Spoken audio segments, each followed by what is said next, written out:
All right, it's time to continue. Valheim. New game plus random C glitchless speedruns.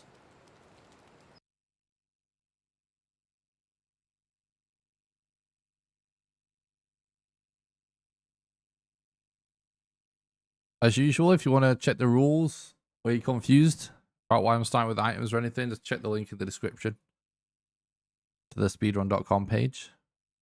It's all the info there of the different categories and rules. I was having like some issues with my split pedal the last couple of days. So I don't know if you can see this on camera. Maybe. I've assigned every button on my stream deck to be my split button.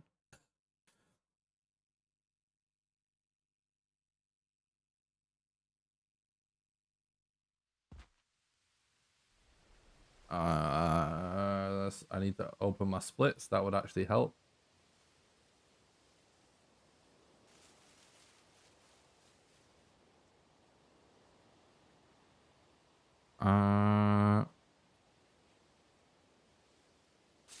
Go.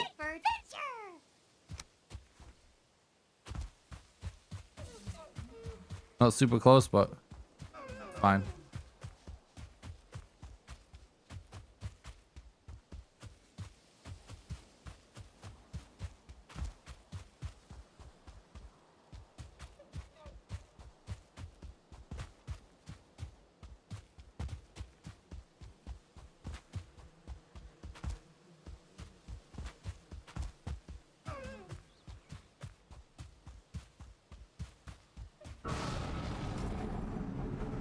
Yay.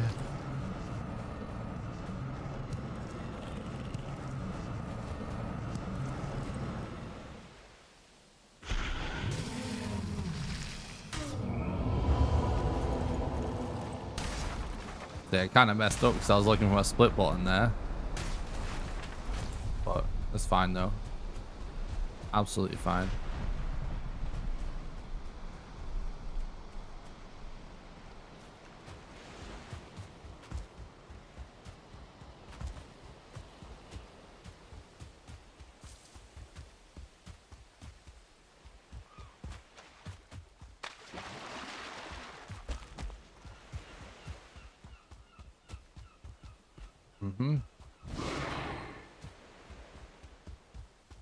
Might be on a tiny little island here.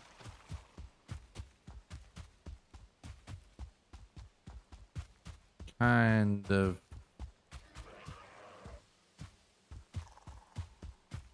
Tempted to just backtrack a little bit. Go to the other side of the spawn.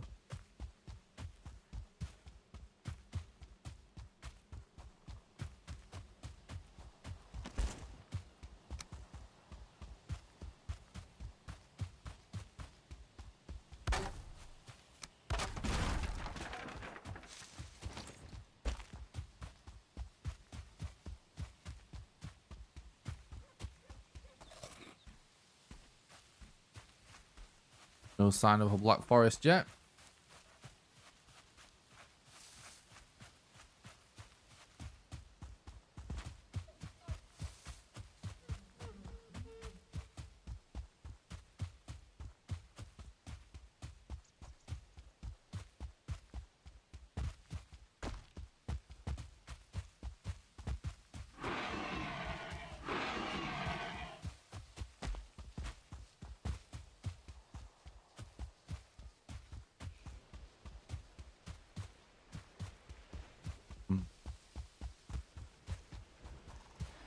Doesn't look like we're going to get a super close black forest here.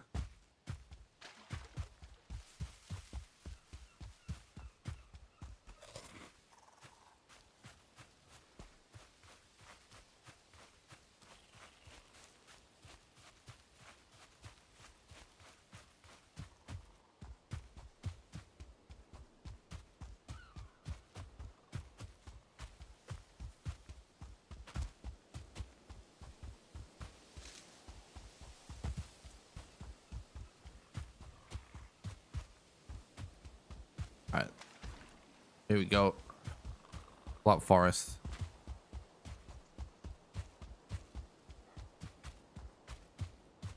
We get some good RNG, we can make up for this amount of time it's taken to find a Black Forest. Not a big deal at this point. It's fine.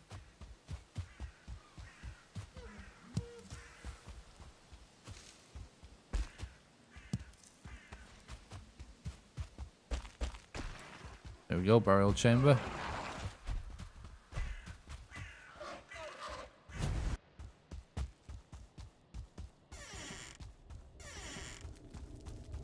Almost perfect RNG there, but no actual rune spawn.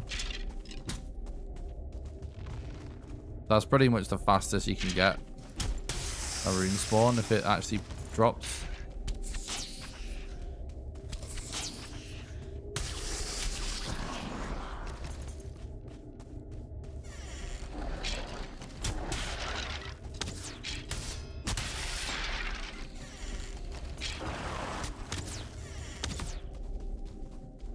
What's up, Aki?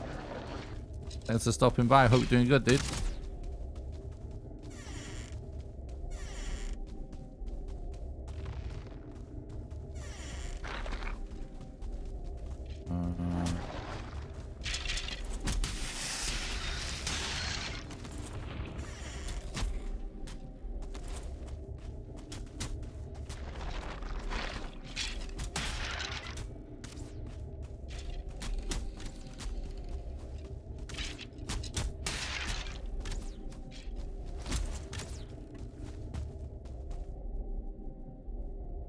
It's going good, thanks, dude.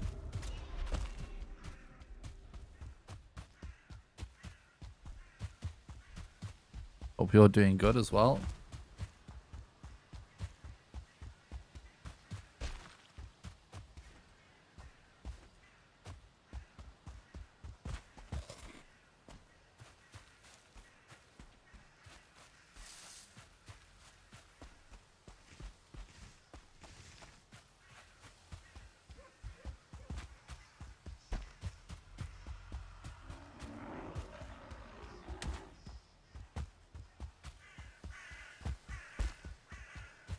Nice.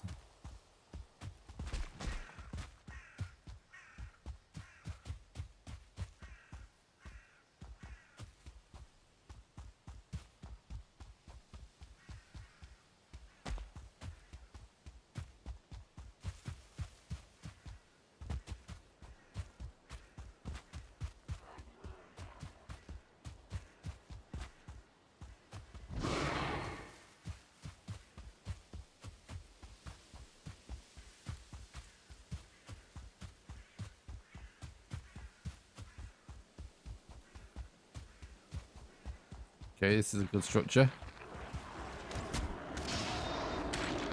Yeah, I'm good, thanks, dude.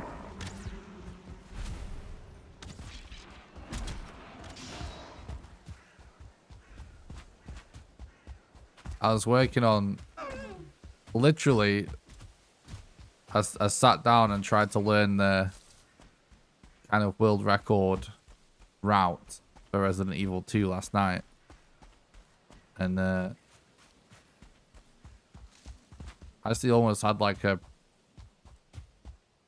my first PB in that game just on like a third or fourth try. It's kind of awesome.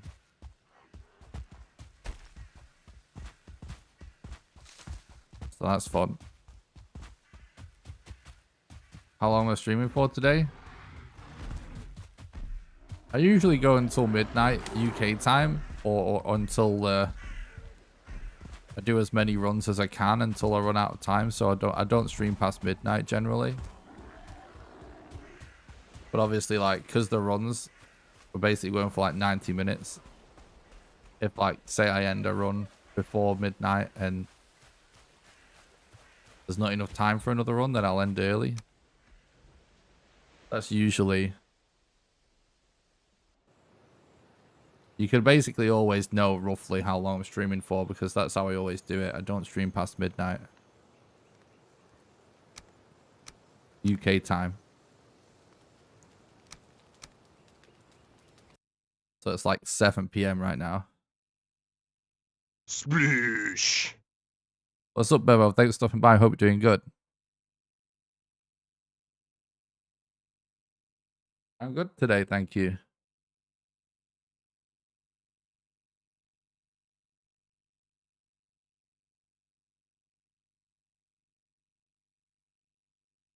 So how long I'm streaming for is really just determined about when I actually start.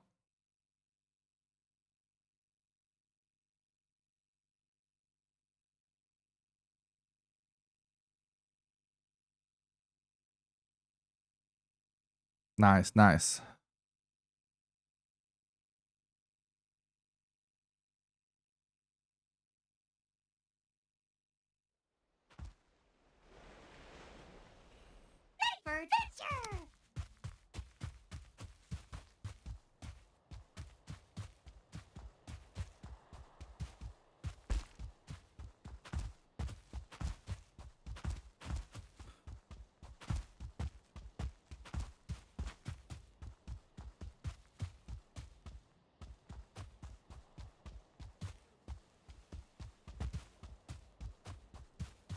What's the best seed ever? I don't remember off the top of my head, but it's in the description of several of my YouTube videos.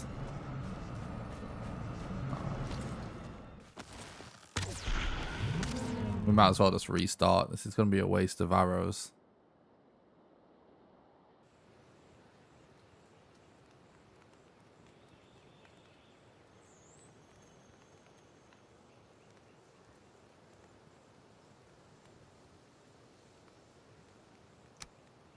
Okay, new run. Let's go. Sploosh. Do you want to know what the fastest seed is in Valheim? You should just go to speedrun.com and check the set seed world record.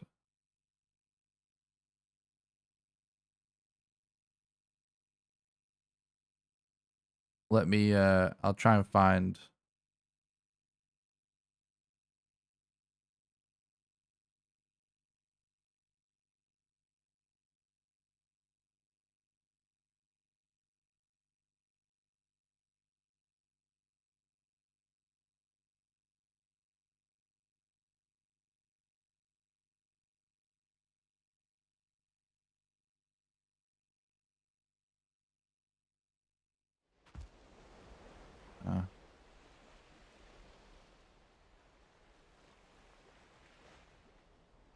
All right, let's go.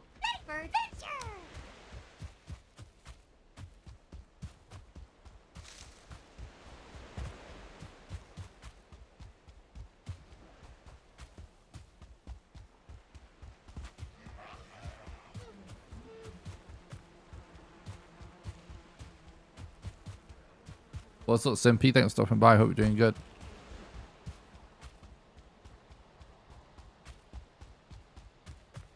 Someone was watching what the best seed is.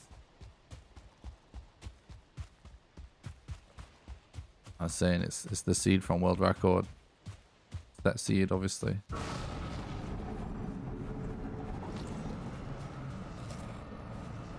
Really? Again? It's just a waste of arrows when you get this spawn.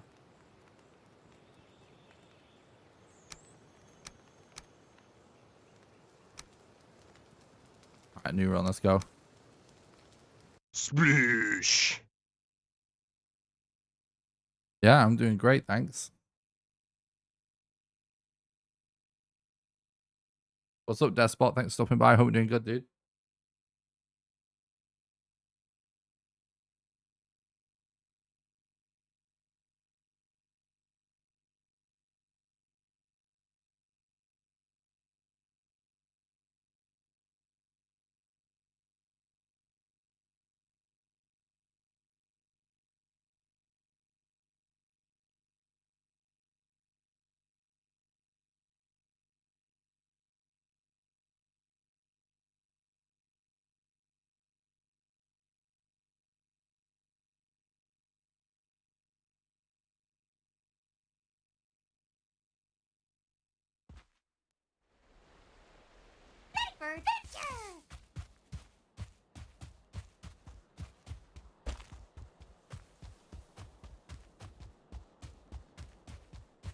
I'm just mashing the keyboard when I name a seed.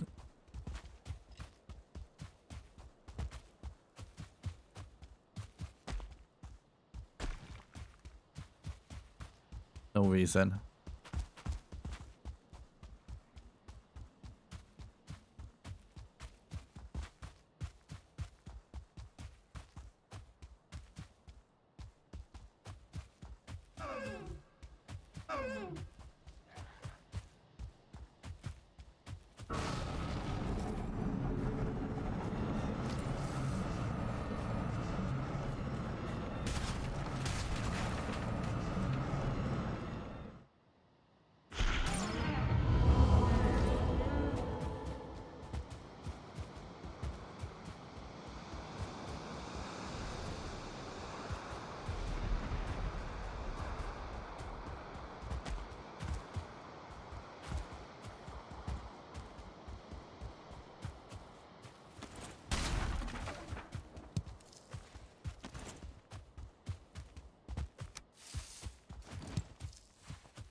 Here it grows.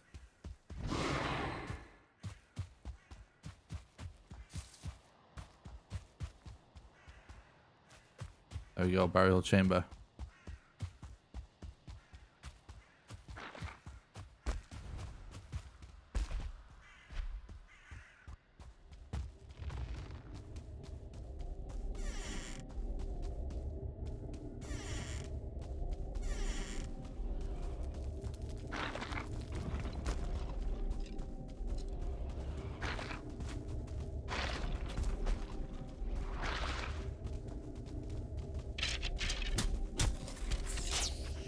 Oh my god.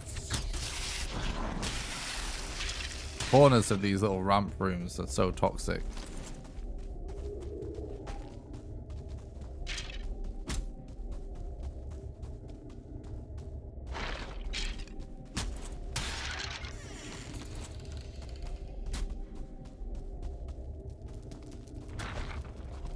Unlucky.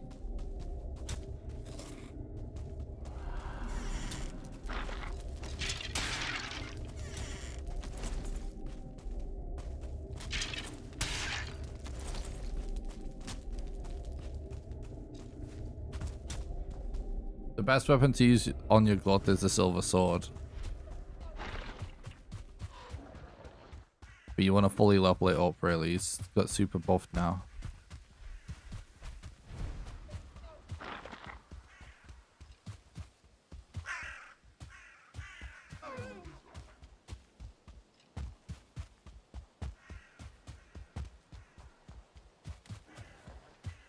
Seems like kind of a small forest, or am I wrong? I think we're good.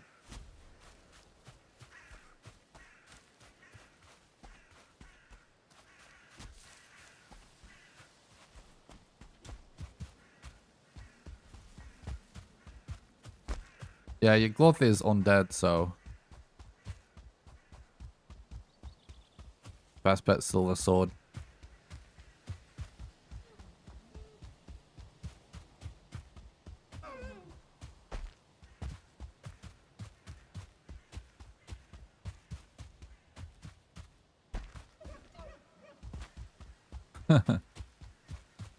Thanks, Big. I appreciate that, dude.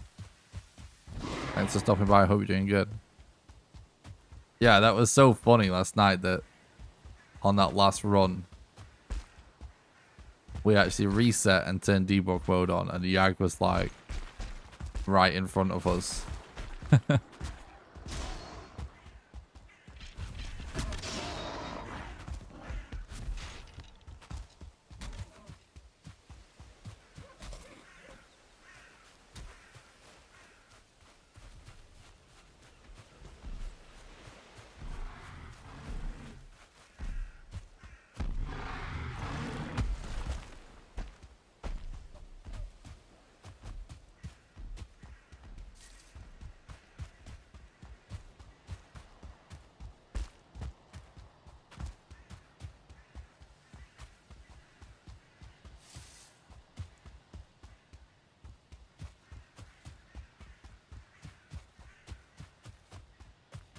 All right. Another burial chamber.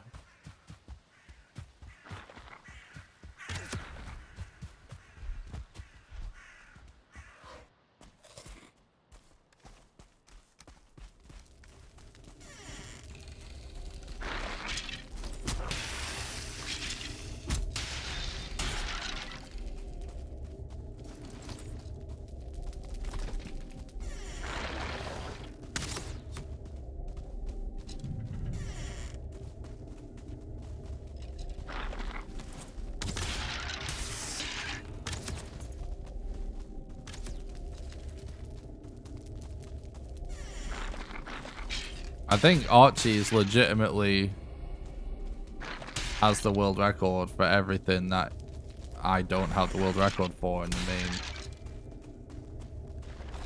thing. But the thing is, Archie, like, he just wanted world record in all those categories. Some of those categories are a joke. But yeah. Got a shitload of world records. He has some world records in other games too. Definitely a gamer.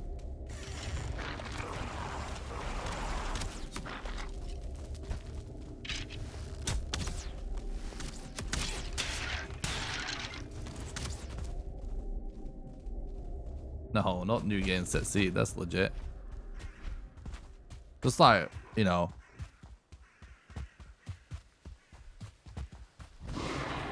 There's a lot.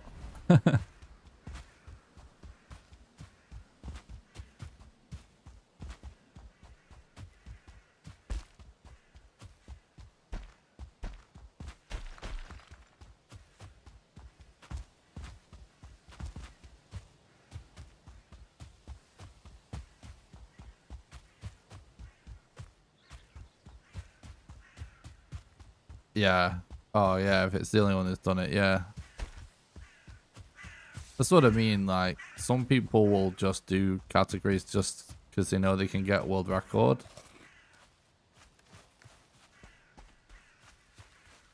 But, you know, like, even if it's empty.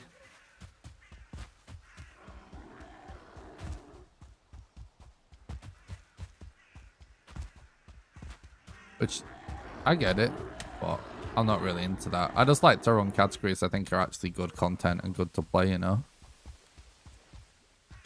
Most of the categories are somewhat useful to practice.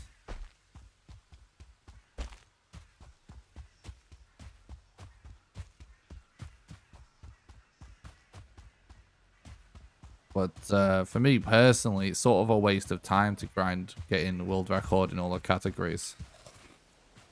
If it's not good content, you know what I mean? Because it, despite what people might think, like, you don't actually really get exposure just from being on the leaderboards or anything. It doesn't really help. If you want to be a content creator. Well, that's why being a speedrunner and being a content creator are essentially two different things.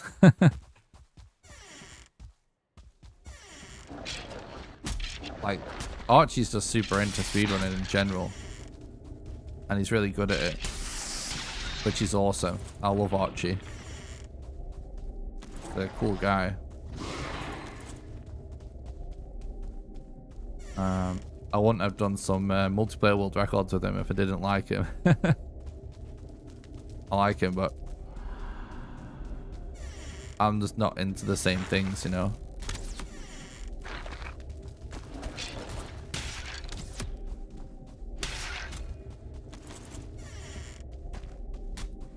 Like, he really loves oh yeah, he's a great guy, yeah. He is. I would love to hang out with Archie. We'd actually lived closer together. But what was I gonna say? Yeah, Archie loves like set seed stuff. Like, we spoke about it quite a lot together at one point. Archie sometimes streams while running and sometimes doesn't stream while running. There's a lot of runs where he's not streaming. And some runs when he is streaming. I think he got almost all the world records, if not all the world records in Army Men on the N64 as well. Of which I'm not sure he streamed that.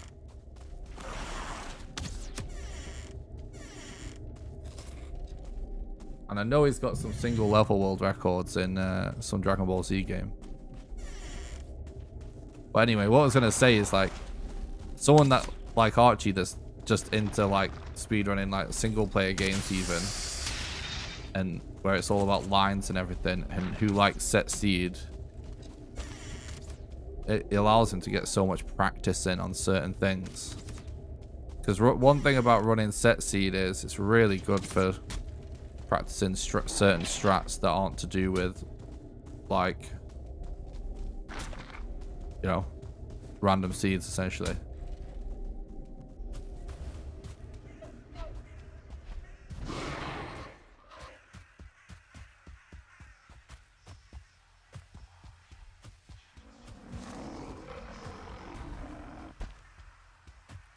But yeah, I stream all my Valheim runs.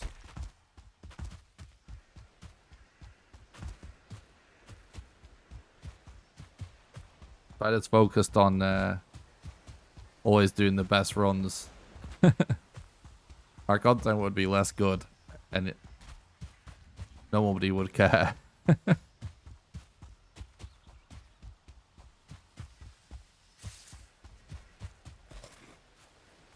I'm totally up for doing the best runs I can whilst doing the best job I can at being a content creator, because that's really fun.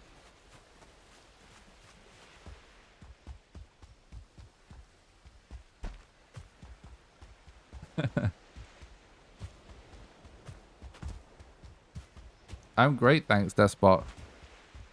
Glad you're good. I appreciate that, Big. I've been streaming for so long that I feel like I'm pretty good at reading chat whilst playing in general. This is just too long by this point, chat.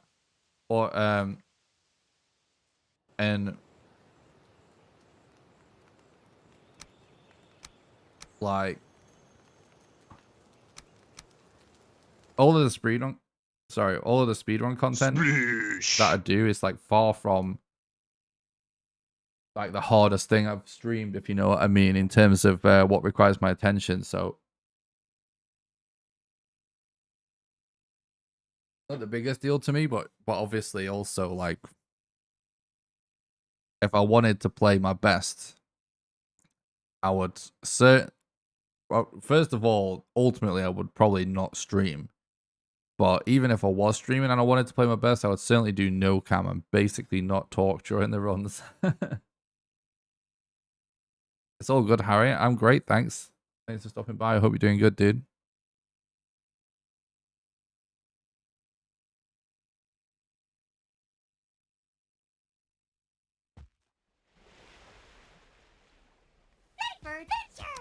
I have actually streamed playing in PUBG EU like open qualifiers for PGS and PGC, or PCS, sorry.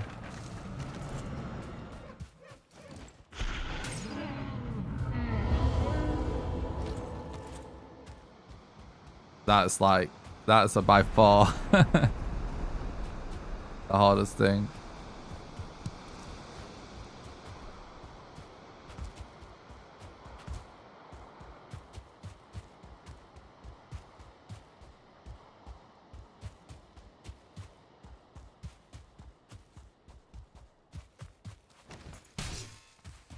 Probably doesn't get that much harder than that as far as streaming something.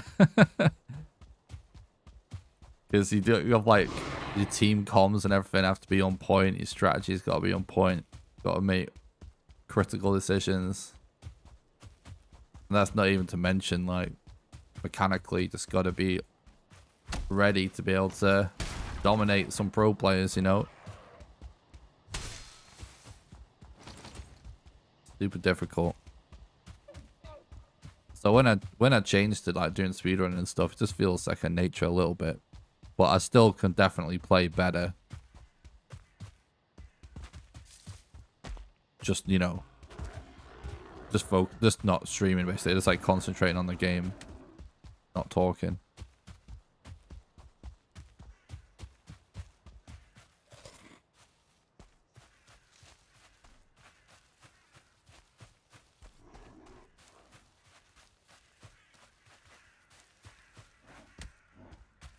Oh, that's awesome, Harry.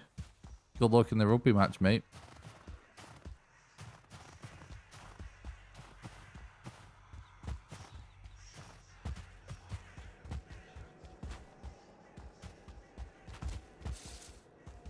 It's definitely more fun to do stuff and talk to chat. That is actually true. Sometimes there is certain things that I feel like I do better when I'm streaming. That there is some truth to that.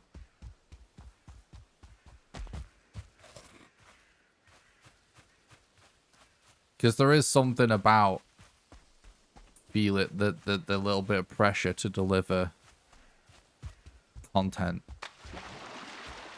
that sometimes will feel like when situations get tough, sometimes I actually do better under that pressure, you know what I mean? But where mistakes get made is more just like general moment-to-moment stuff. Where you're just not paying enough attention, you know what I'm saying? I actually like a little bit of pressure for like clutch moments.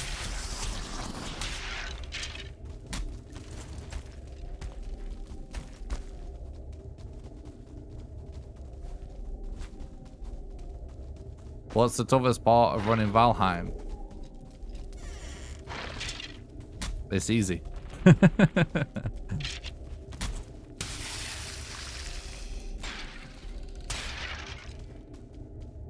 I suppose the actual toughest thing, in a serious answer, I don't think any of it's tough, personally. Which is one of the reasons why I do it so much, because it's actually kind of relaxing for me. But the toughest thing is legitimately just probably not quitting, because you gotta do, because of the RNG, you gotta do so many resets. So it takes dedication to get a good time. And so you gotta just play consistently on all your runs. Otherwise you'll never get a good time, because you have to do a lot of runs. Or get insanely lucky, but you know.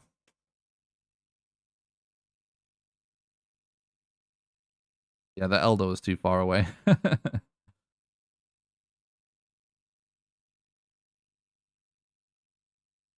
But what I used to do on this channel before Valheim came out, guys, is I was trying my hardest to be the best PUBG player that I could be.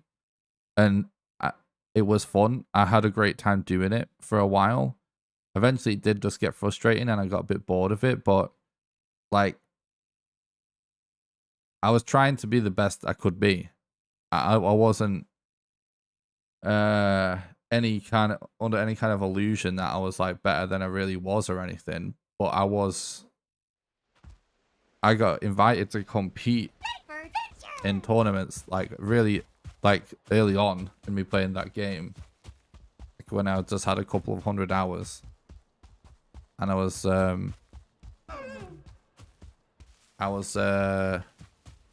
you know, felt somewhat honored that someone would ask me to compete. And I took it seriously kind of from that moment. And anyway, my point is that like being really good at PUBG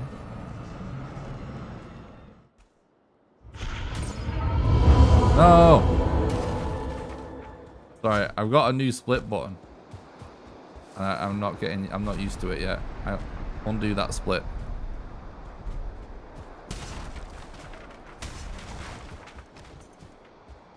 being really good at PUBG is I've played a lot of games and a lot of difficult games at that. But actually, like, trying to be on a level to really compete in, like, esports and stuff, even if it's at a low level, it's the hardest thing that I've ever encountered in gaming. Nothing has even come close to that. And so I'm kind of I somewhat hate PUBG now. If I'm completely honest, it kind of makes me cringe a little bit. I'm very done with it because I grinded it a lot. So I'm over it now. Look at this. A Grey Wolf nest actually in a meadows. I've never seen that before. But anyway, my point is, guys, like, every game just feels kind of easy to me now.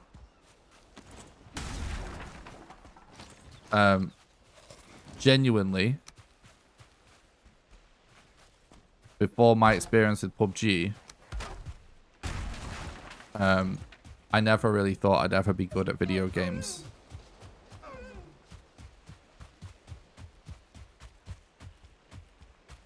Like, not really. That game was what made me realize that I could actually... It's just about putting time in. And so even though I kind of hate the game now, I'm done with it. It was a very valuable experience for me to learn that you can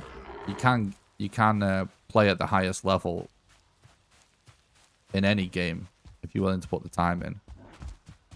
Or, you know, I personally had that experience, so it made me feel like I could do that. So that's why I have the confidence to put so much time into trying to speedrun any game at this point. I know I can do it. Because PUBG is one of them weird things that people won't get unless they've actually put a lot of hours in the game. Because I think there's probably a lot of people that hear this and don't really believe what I'm saying. But they're like...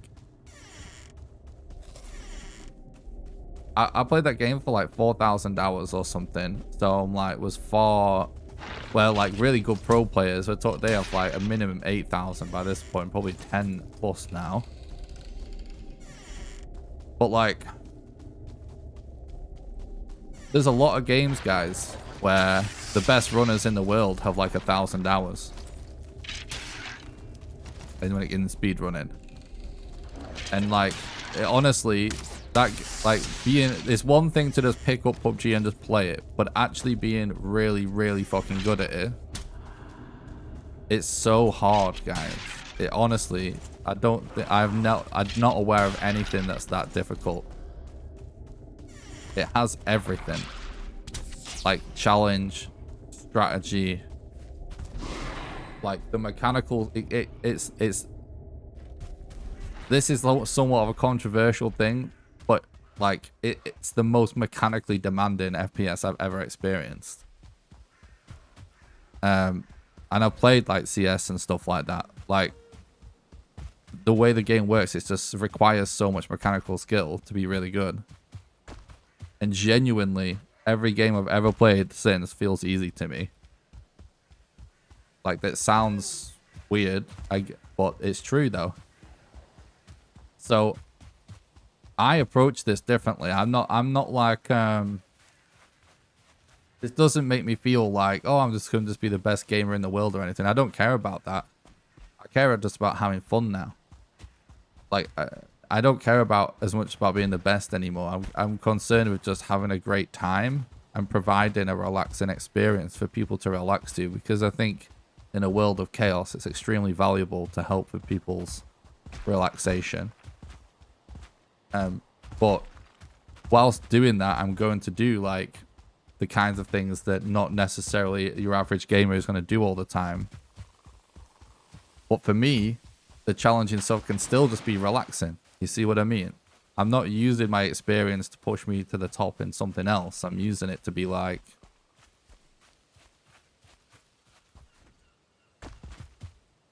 I can do things that are pretty high level and just be completely chill. Because it all seems easy compared to what I've done before. If that makes sense. I don't know if I'm making any sense. I'll just shut up. But yeah, I don't seriously find anything in Valheim hard.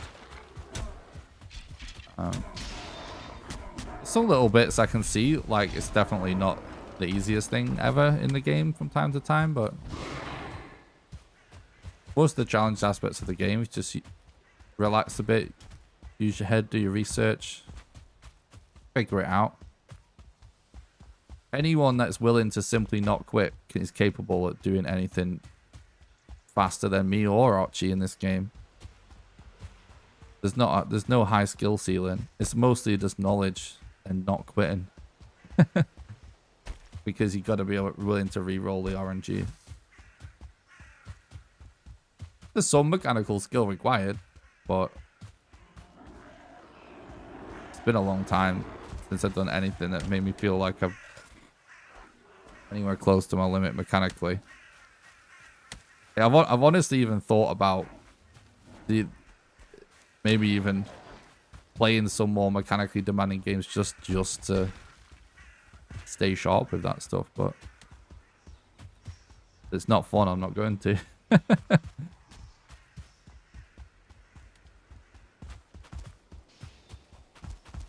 And I am a little bit over battle royales and stuff now. I'm when it comes to making content, I'm super happy to just do single player stuff. Yeah, I've tried Rust. I really like that game. It's cool. I have streamed Rust back in the day.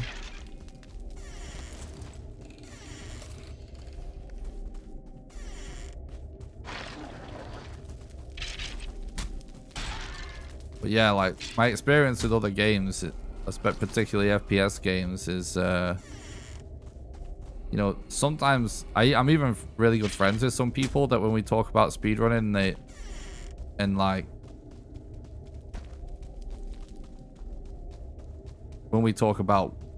when I bounce ideas off them for what I could consider doing, like content wise, right?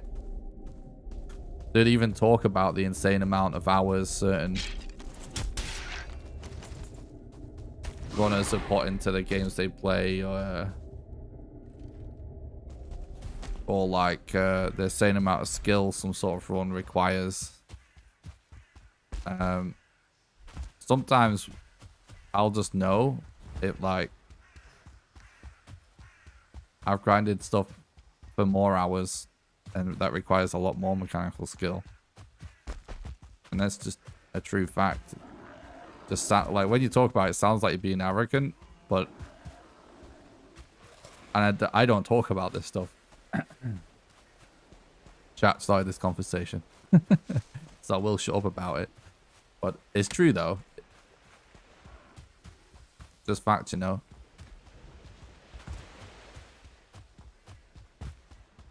Speedrunning is very much its own thing, and it's like a it's almost like a niche of gaming where like a lot of people that are really into runs, like a lot of the best speedrunners in the world, are also people that is kind of all they've ever really been into. Oh, that's a pretty good spawn. It's sort of like all they've ever really been into, and they have never encountered any sort of like esports type stuff, if you know what I mean.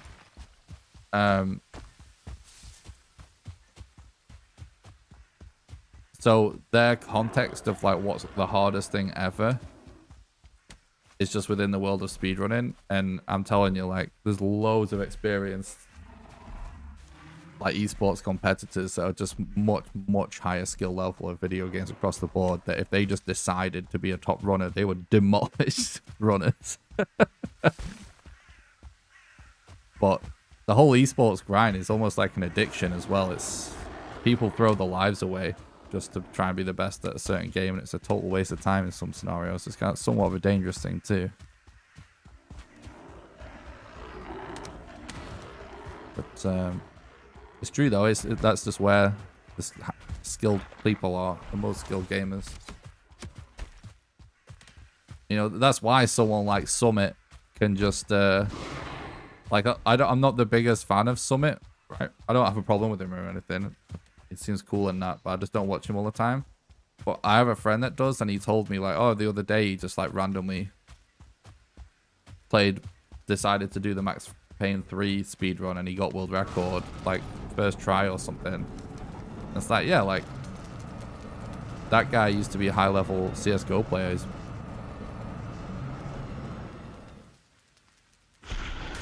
guaranteed to be much more mechanically skilled player than most speedrunners.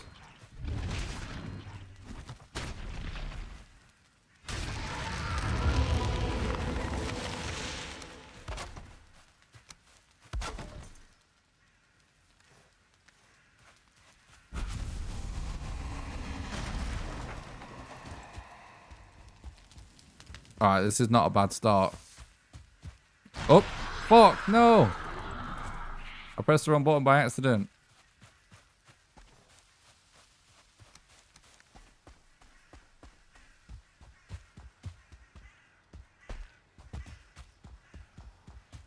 Oh, it'll be fine. We might have to sail in a sec anyway. Swamp trees it already, that's a really good sign. I'm sat in a slightly different position with a slightly different layout on my desk, which is why I just pressed the wrong button. Because I'm trying to use my stream deck as my split button and I'm just not liking it. But the pedal that I usually use for splits is kind of scuffed. Like the last couple of days I've just been like smashing it and it's just not doing anything. So I just keep smacking it until it freaking works. Not ideal. So I'm trying a different solution today, but looks like I'll have to try something else.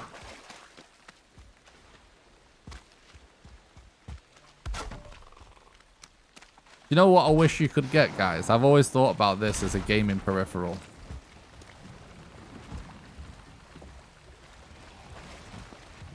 Right, this having modder by this point is actually good, so that's fine. I've always wanted a USB keyboard button. Literally, just a single programmable mechanical button that just looks like another button on your keyboard that you can USB connect to a different computer or a different device. And it somehow clip on or stick on to somewhere on your keyboard or on the side of your keyboard, so it just becomes like a wonky extension to your keyboard. That would be something perfect to have for my split button. Because I use a 2 PC setup for streaming.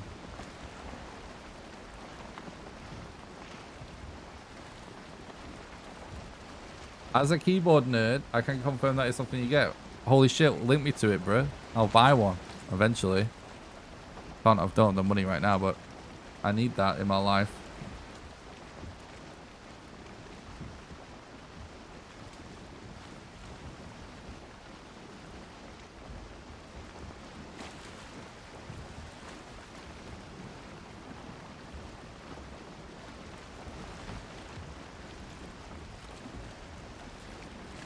One button macro pad.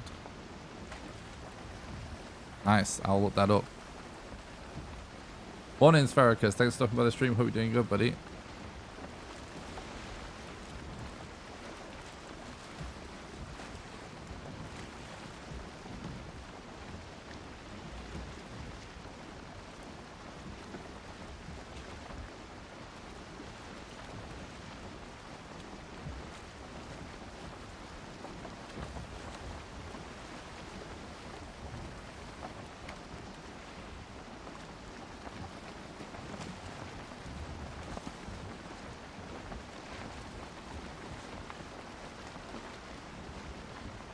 Kind of Google this thing whilst I'm sailing.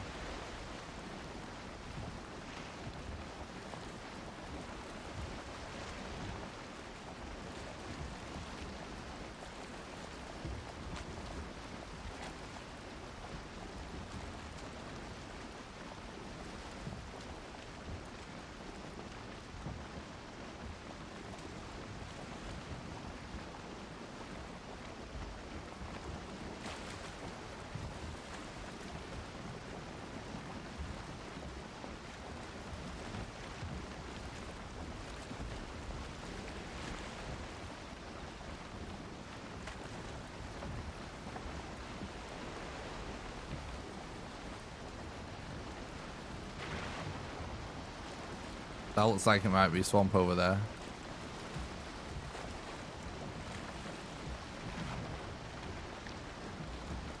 It is.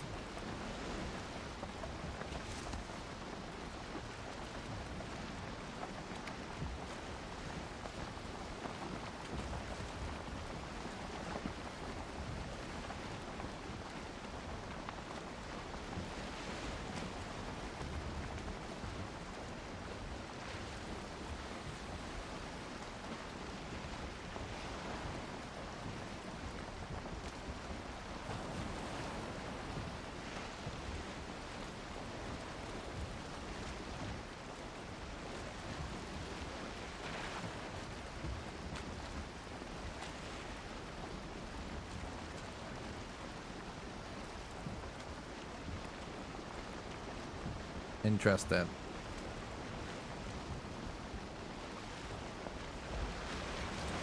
Yeah, definitely gonna look into that. Thanks, Big.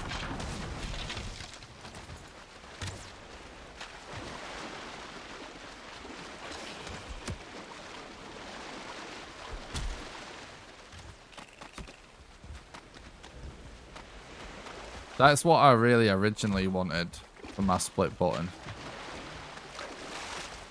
But I just ended up buying like a USB foot pedal. It's a really cheap piece of crap. It was only like £10. And it's kind of breaking now. Oh, I see a stone circle. This swamp's not good, but if we get a Yag rune, that would be amazing.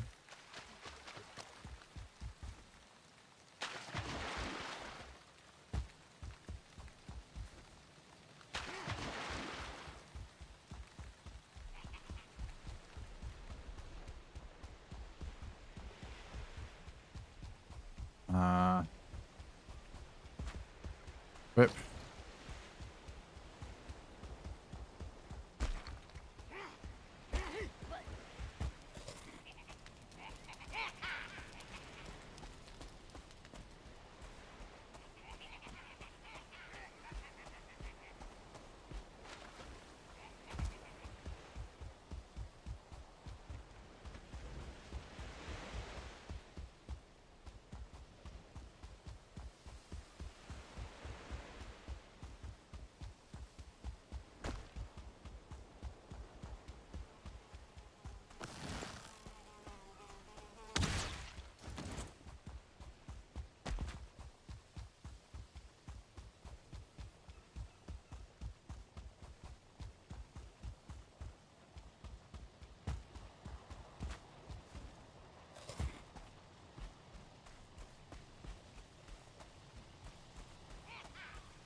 Yeah, I've thought about that Gringador.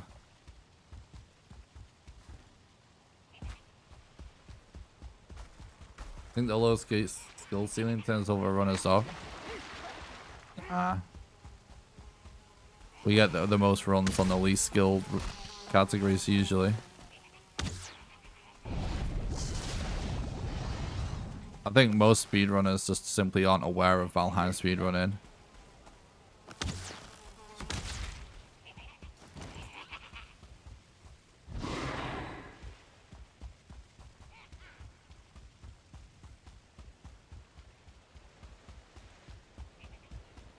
I mean, if you, what I was actually just talking about is like speedrunning isn't most games. The skill ceiling isn't that high. It's not just this game specifically. Speedrunning is fucking easy compared to being like a top player in any esport. This is true. That's how it is. Like some games do require a lot of skill, but like, you know, a lot of games do not require that much skill, even at the highest level in speedrunning. It's more of a dedication measurement, and the level of dedication that requires to be a top runner in some games is high, but again, nowhere near as high as to be a top player in some other games. So that was my main point. I don't think Valheim requires particularly less skill in the world of speedrunning.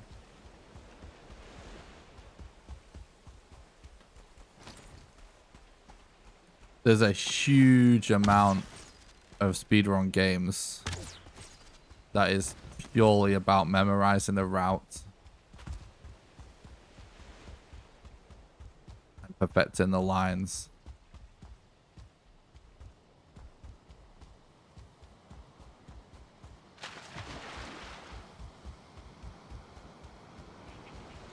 Oh, we officially ran all the way around this island.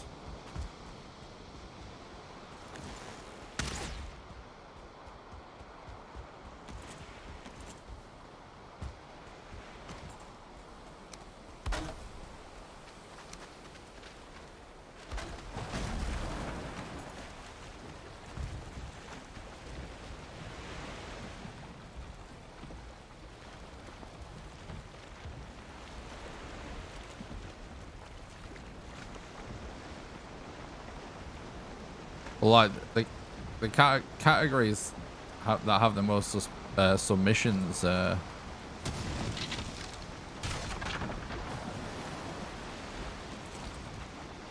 the easiest ones. Like the one just to kill the first boss is the most popular category.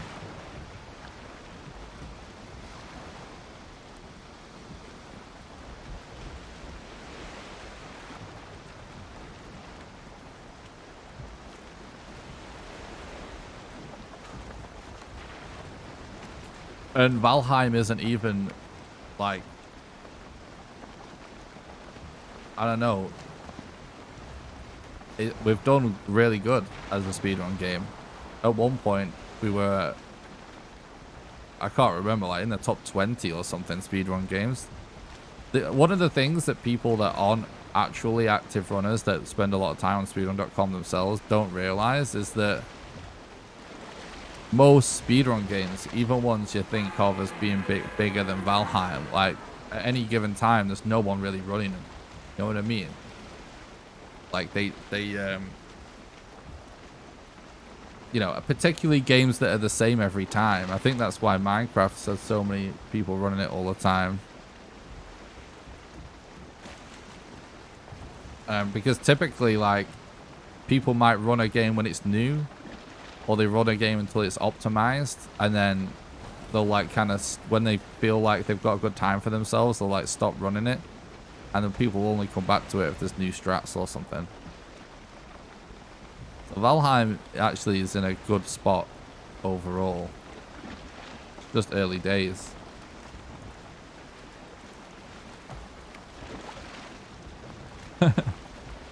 That's funny, Sphericus. Like, some of the dev commands are awesome.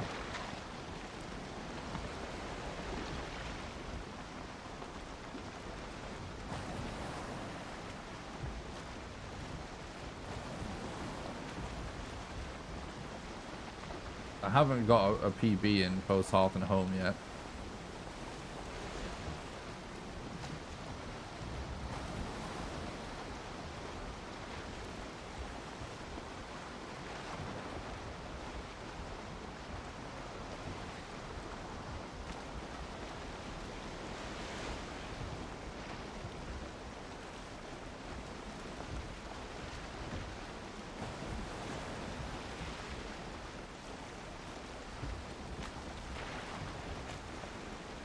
I found a thing here. There's a macro pad that has 2 mechanical switches on it.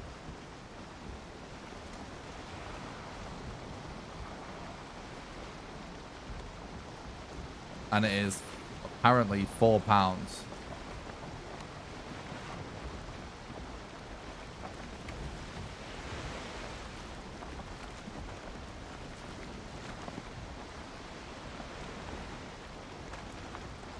Yeah, I'm gonna straight up just buy this when I have the money.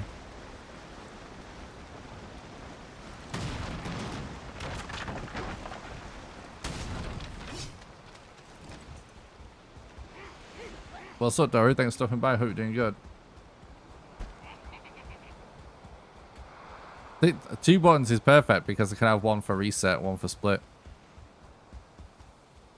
That works. But the switches are blues. Probably. I used to be obsessed with blues.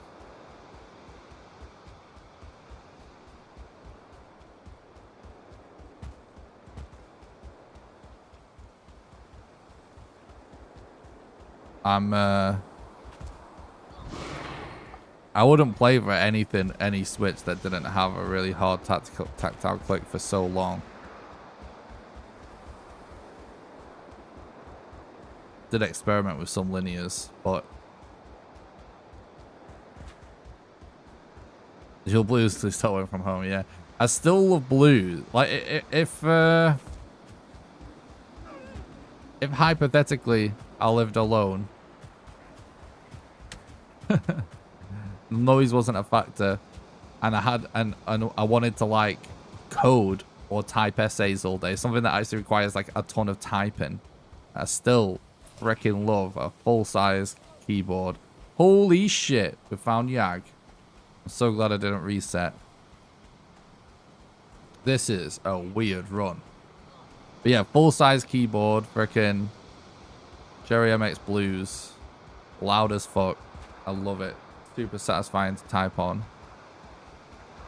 But I was convinced by a YouTuber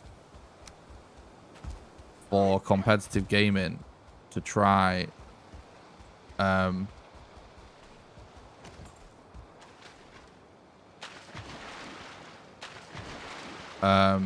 low profile mechanical switches, and for a lot of technical like kind of like more FPS reasons, like competitive FPS reasons, and I feel like he was completely fucking right from my experience so far. So right now I have a Fnatic Street 65, which is not the perfect keyboard, but the switches on it are freaking awesome.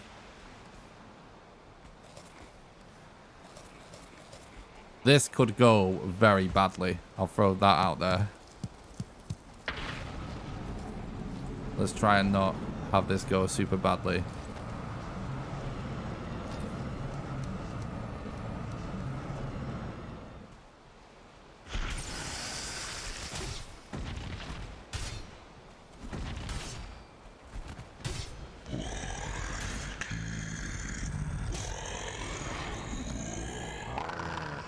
Oh god, I'm gonna die because of this glitch.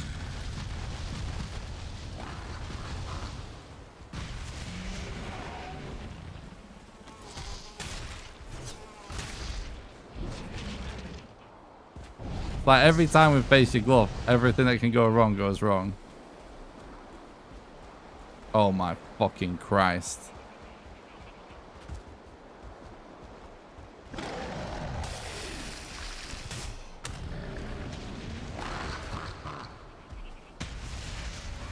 Alright, guys.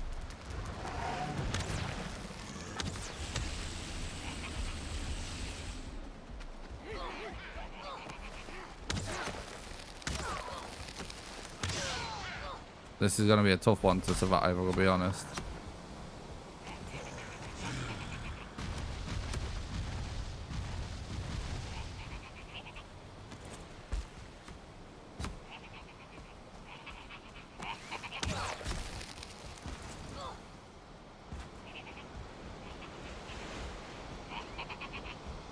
Why is it an island just filled with fuelings, Desquitos, Luxes?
Fucking bullshit right now. Got all this stuff going on. It's just...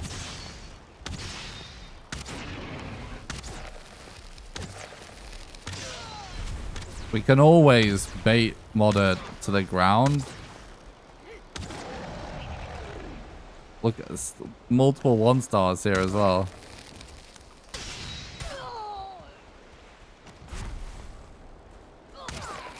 I'm dead.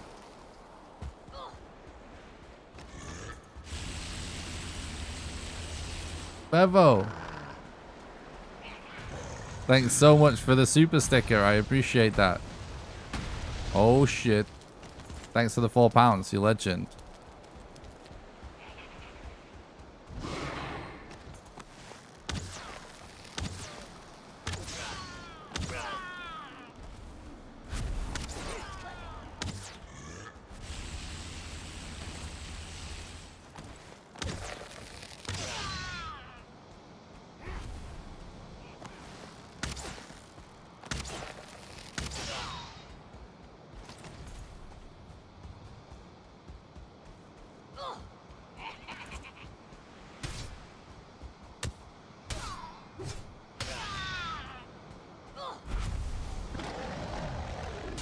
I'm dead. I can't fight this guy. I didn't realize he was freaking 2-star.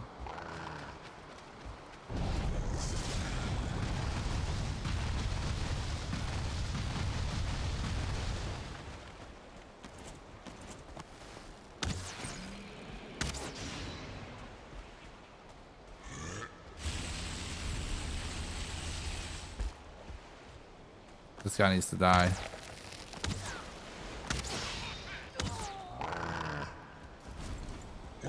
Alright, maybe we can actually do something to Yag now.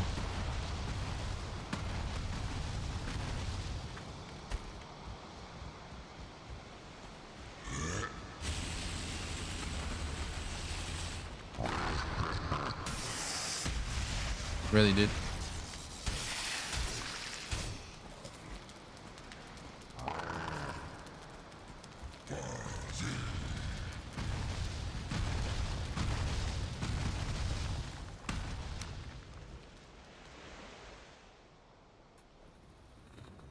Oh my god, chat. Gotta remember when we relog to reuse fire resistance potions as well.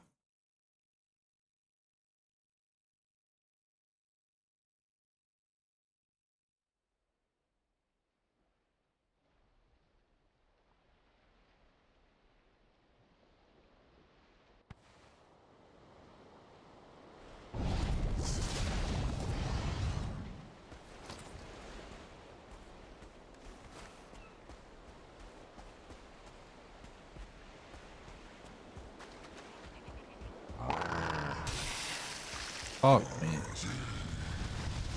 Stop doing that attack.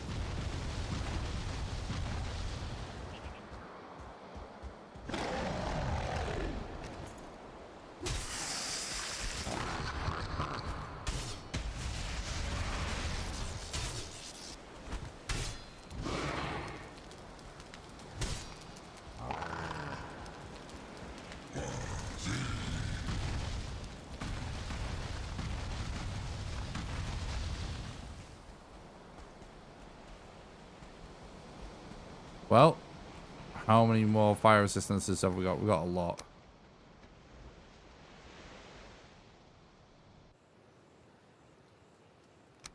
It's probably good for us to find Yag early in this situation. So we have these potions still. Might make the rest of the run a bit harder, but...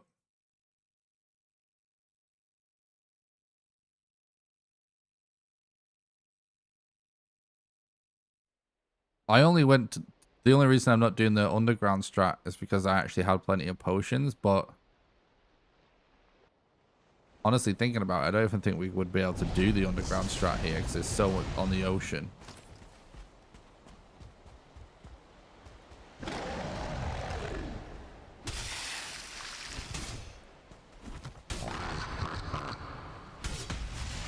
Why did I not roll there? Oh, now I'm gonna die because of this again. Oh my god, dude.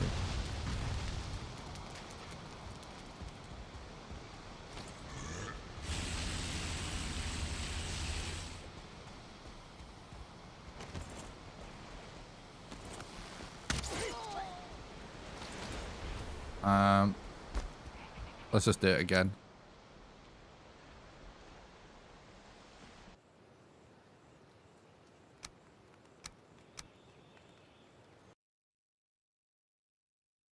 Hopefully we can get this done without using all of our health potions.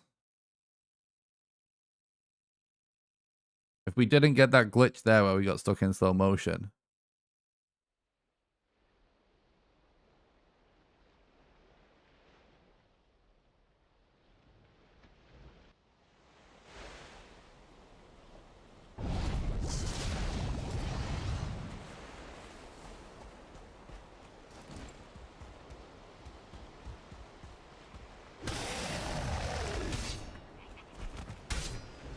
I'm sticking it. There we go. That's what's supposed to happen.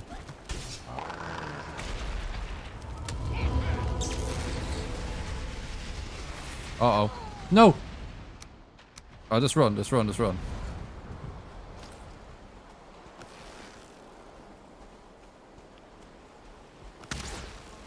Oh my god.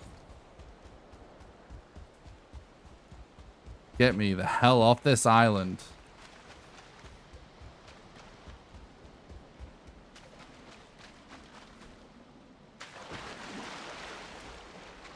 Alright, it's looking good, chat.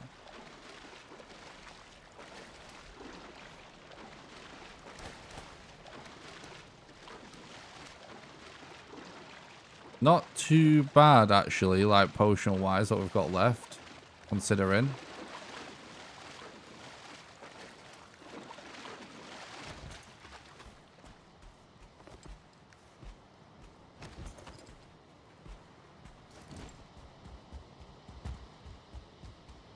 Let's go check that mountain over there.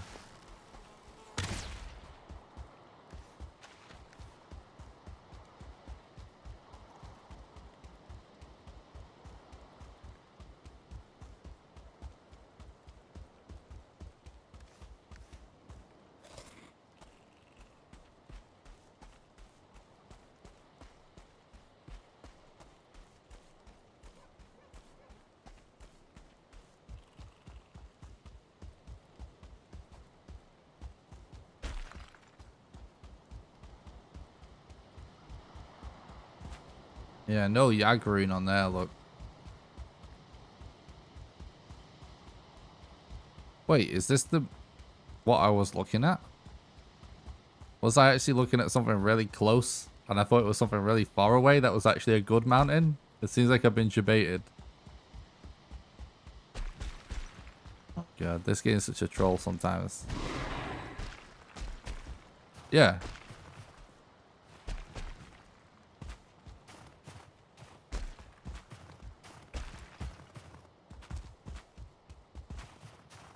Well, we should get on the ocean as soon as possible.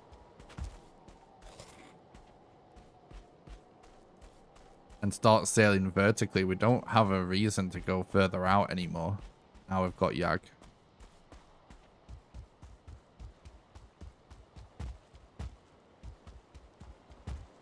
That's the hardest part of the run is over. Hopefully this is going to be our first Hearth and Home PB.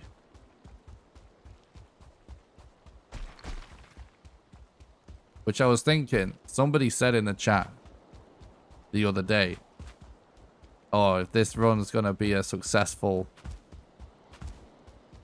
Hearth and Home Valheim speedrun,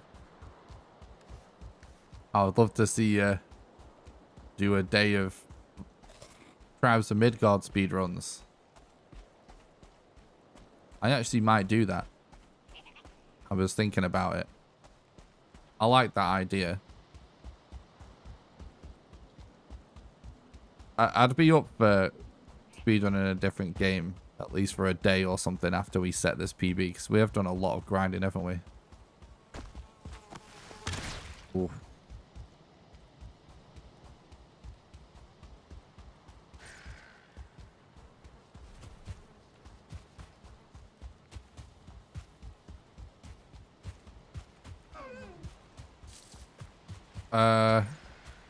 Technically, you can also find it in the chests in the goblin camps, but basically, yeah.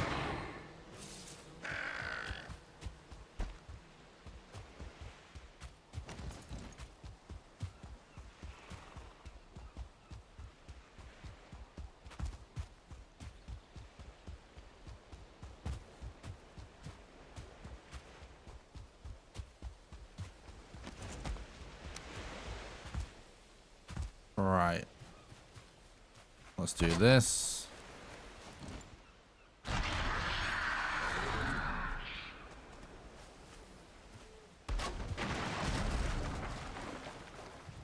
I mean, shall I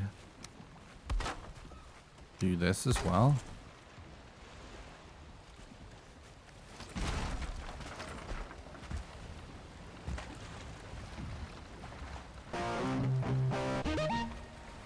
Thanks for the follow on Twitch, Spherikas. Appreciate it, dude.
So yeah, we're talking about keyboard switches before with Big. And he said something about Browns being the bee's knees. But that is what everybody says, right? But and I have more experience playing like competitive or like, you know, let's say like hardcore kind of like FPS games than I do have anything else. And I watched a video where someone made a really good point. It was someone that had been using one of the Logitech wireless keyboards with the low profile switches.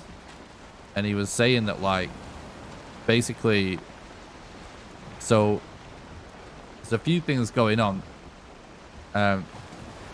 First of all, he was talking about, you know, people liking a tactile click because it feels like they pressed the button, right? That's like the clear, obvious thing.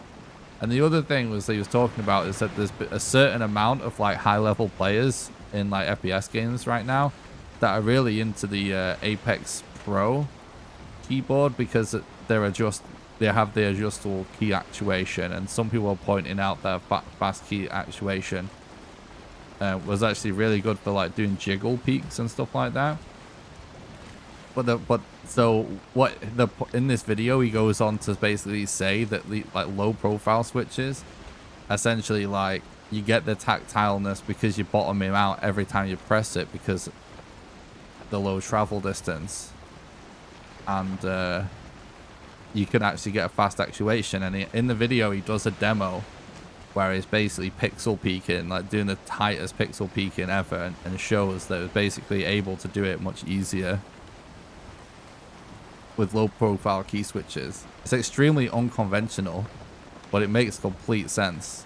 So I bought a keyboard with low profile switches because of that. And I am absolutely sold on the idea. I'm loving it.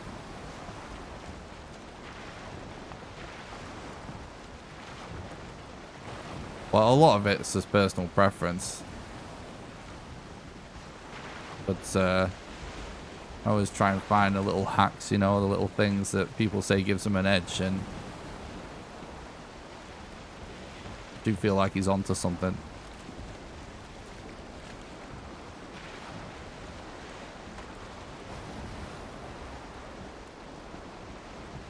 What's up, Vishy? Thanks for stopping by. I appreciate that. Chat's looking cute today too.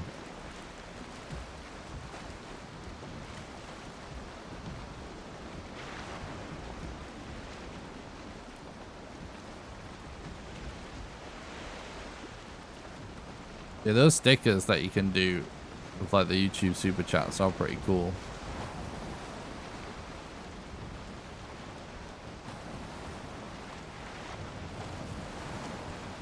Is that more swamp? Let's go over there.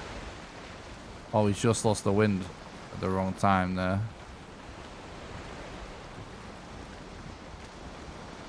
Shit, should we try and do it still? Can you get a bit of an angle on it?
The only thing that's driving me crazy about using these low profile switches is that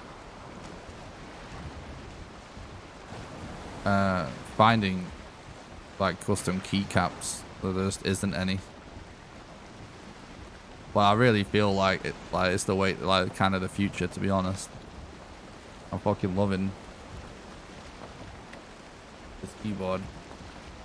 But I just, you know, it would be awesome to be able to do a custom build one day, but I just don't know if I'd ever be able to get the keycaps.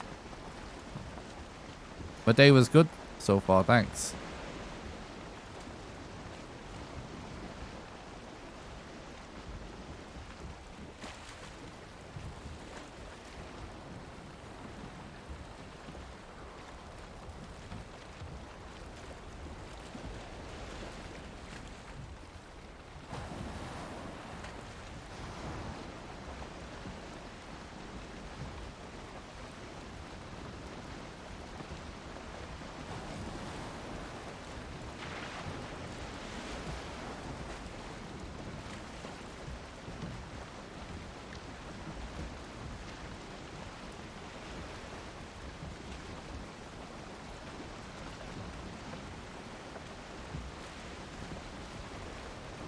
Alright, let's go over here. This one doesn't actually look that good.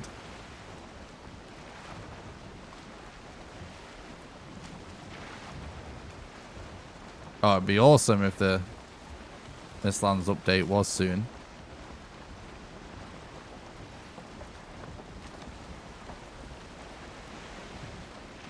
Yeah, I think I did use the same one as Archie, yeah.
I die a lot. Can you give me tips on how to not die? Make a lot of stamina potions, tasty meads, and health potions. And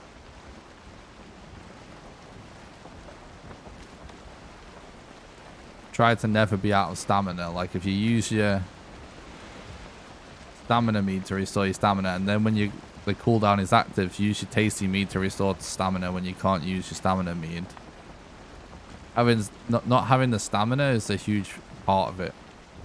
The other aspect I would say is learn to do the dodge roll. Like when you hold down right click to block and then press space to dodge, you're basically completely invincible when you're doing that roll.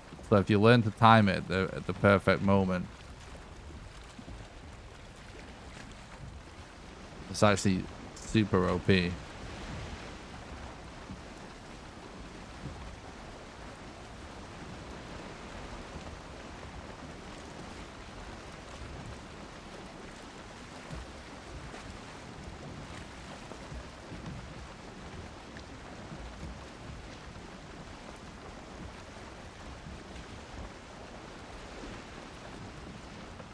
You're welcome.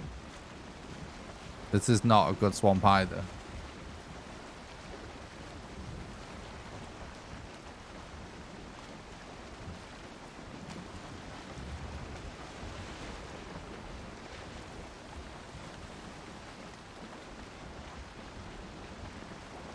The key with having potions is just to make a lot of fermenters. If you build like 4 fermenters, which, you know, yeah, it will require a bit more bronze and stuff to do that, but it's totally worth the investment. But once you do that, then you're cooking like 4 batches at once, and you'll end up having plenty of potions. The key to having a lot of potions is just building a lot of fermenters. Like, the more fermenters that you're willing to build, the better. And you'll have more potions that you know what to do with eventually.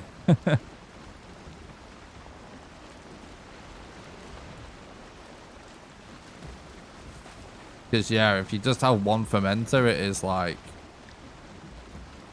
yeah, it's hard to, like, have a constant flow.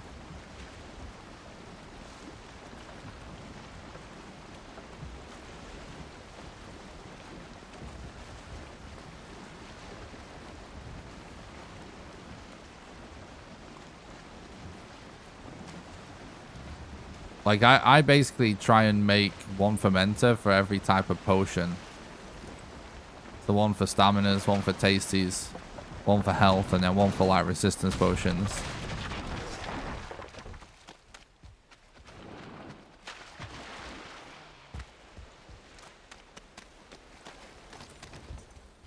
We get very unlucky with swamp RNG on this run.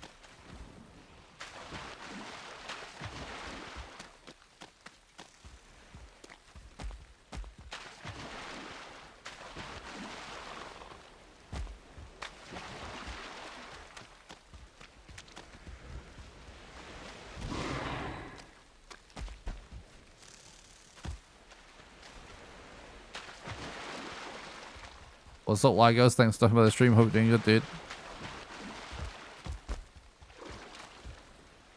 Yikes. This isn't what we want, chat.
If only we just had better RNG with the mountains and swamps.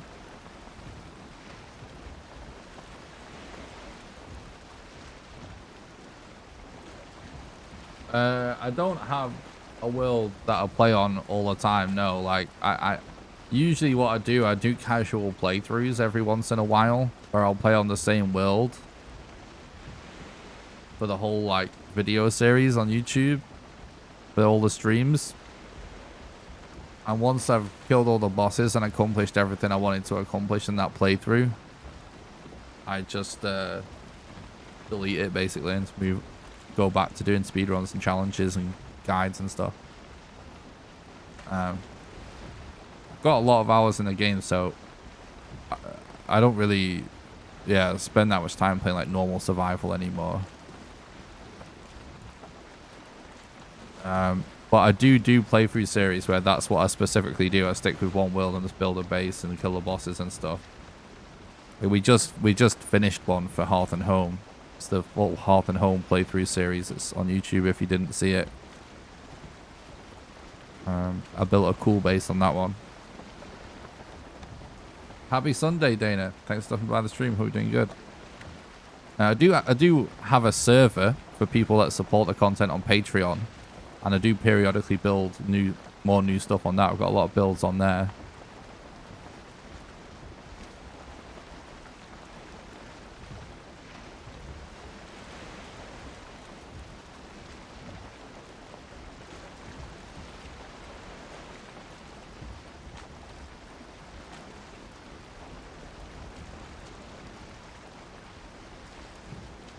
Got about 1,000 hours in the game.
Why are we getting so unlucky with land here? It's just open ocean everywhere.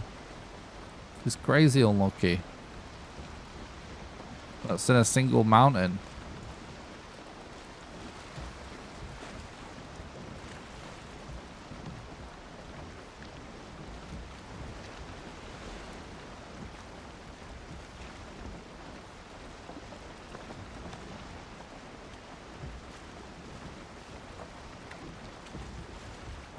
Every swamp we've found is tiny.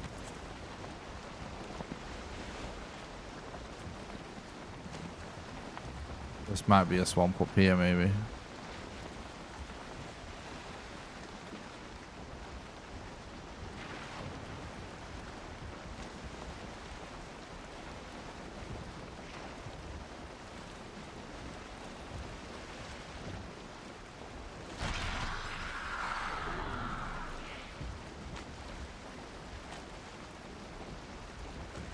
I'm not sure if I quite see something on the horizon.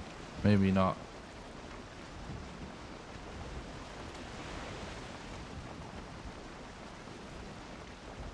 Nah, we don't have to get that lucky to get a sub 90. We got basically 30 minutes. It's not, it's the opposite. We're getting super unlucky. Should have been easy to get a sub 90. After that, your glut. We're just getting really unlucky. We've not had a run in like basically 100 runs with this much open ocean. It's just shit luck. It's not going to require a lot of luck to get a sub 90. We just need it not to be this bad.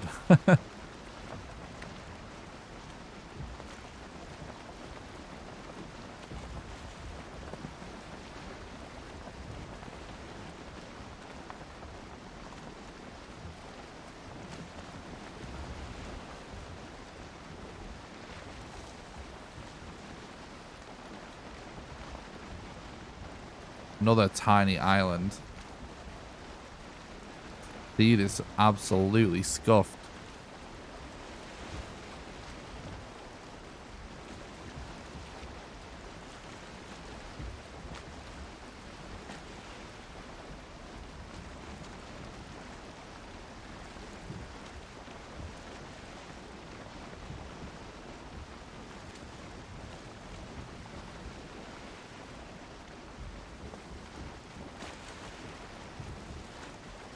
Hopefully, Dana.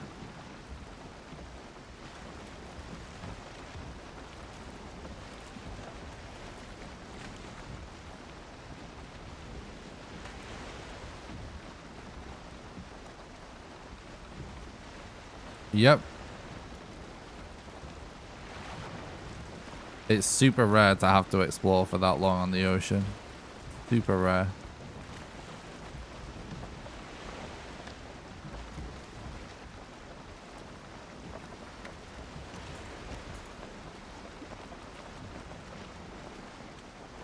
The seed just sucks.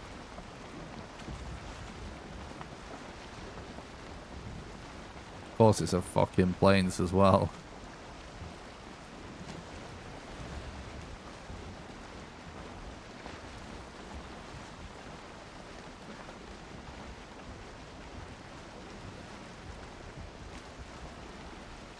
You know what? Well, honesty might be better. Going like back to the near the elder. Oh, hang on. Is that maybe swamp over there?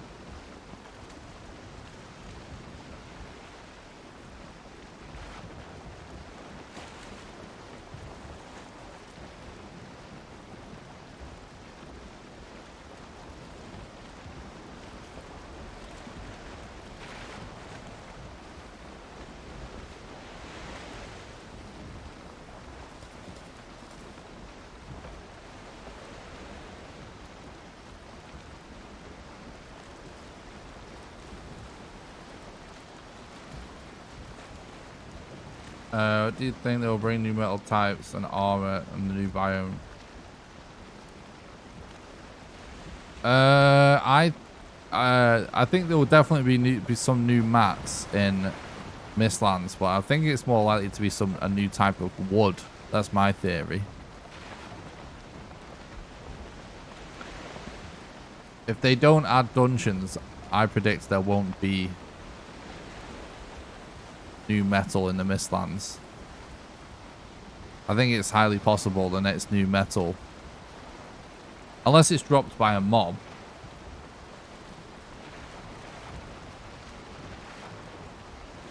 But the next new metal we might be dealing with might be flame metal.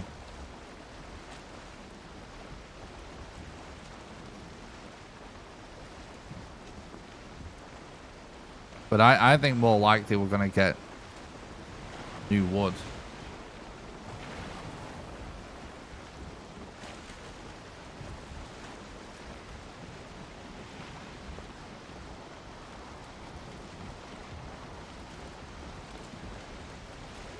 Yeah, exactly. I think you're going to be chopping up those roots.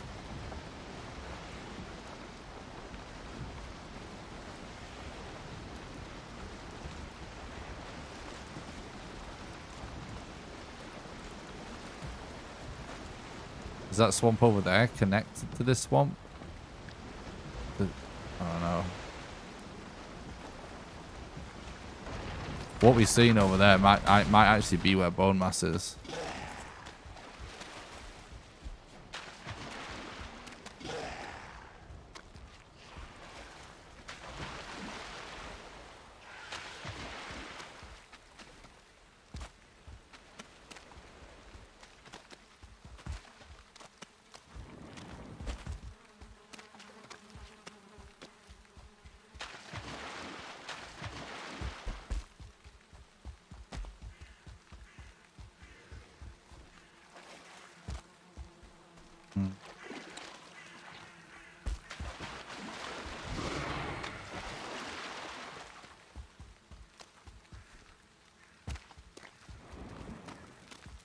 Yeah, we might get new bones as well.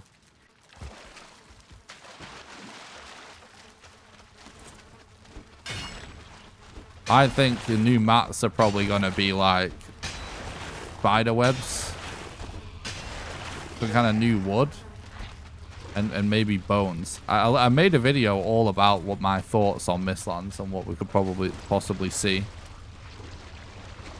It's one of my most popular videos. If you guys haven't seen it, I covered all this in a video.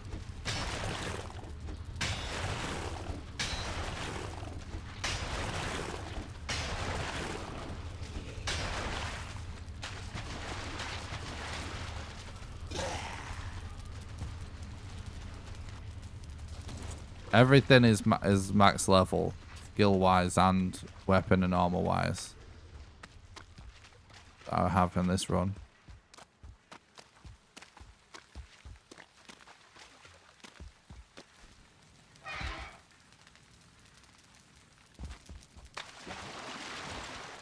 Here we go.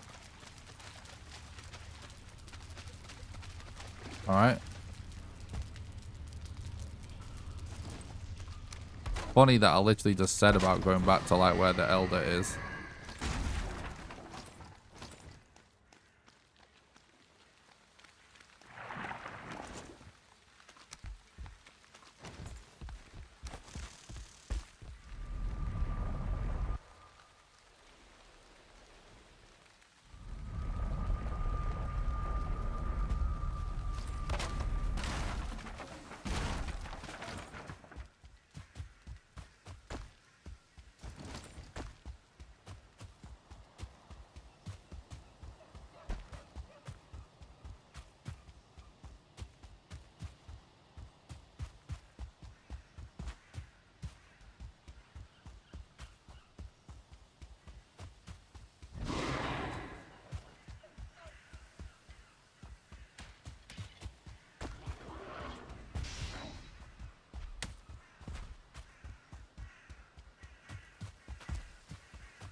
I also think, by the way, that there's a pretty good chance we might actually get something that deals lightning damage from the Mistlands.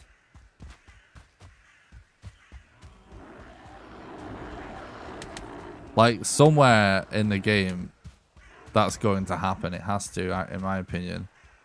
One of the most unlikely changes in this update with Hearth and Home is that Yag now does fucking lightning damage when he hits you.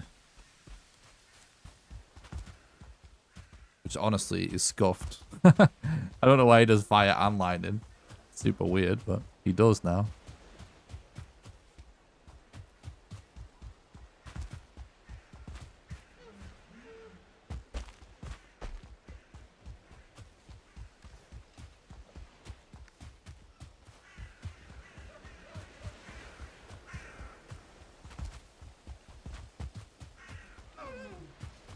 It is looking less likely it's a sub 90 now. Because this is pretty bad luck again, chat. So we're literally like almost at the opposite side of the map to each other. Where we found Bone Mass and where he is. But if we can make it our first Hearth and Home PB, then I'm going to stick with it.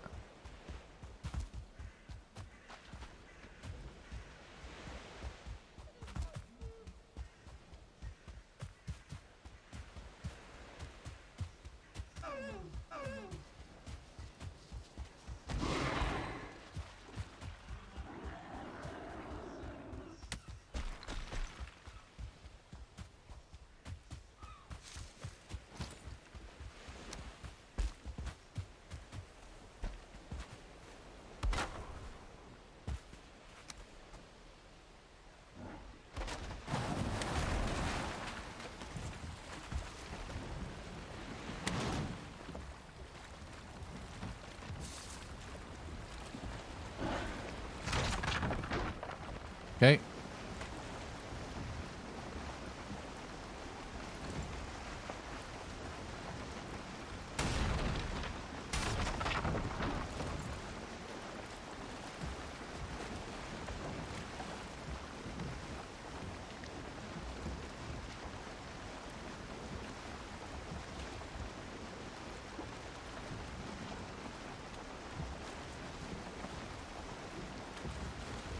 What's the suggestion for a challenge?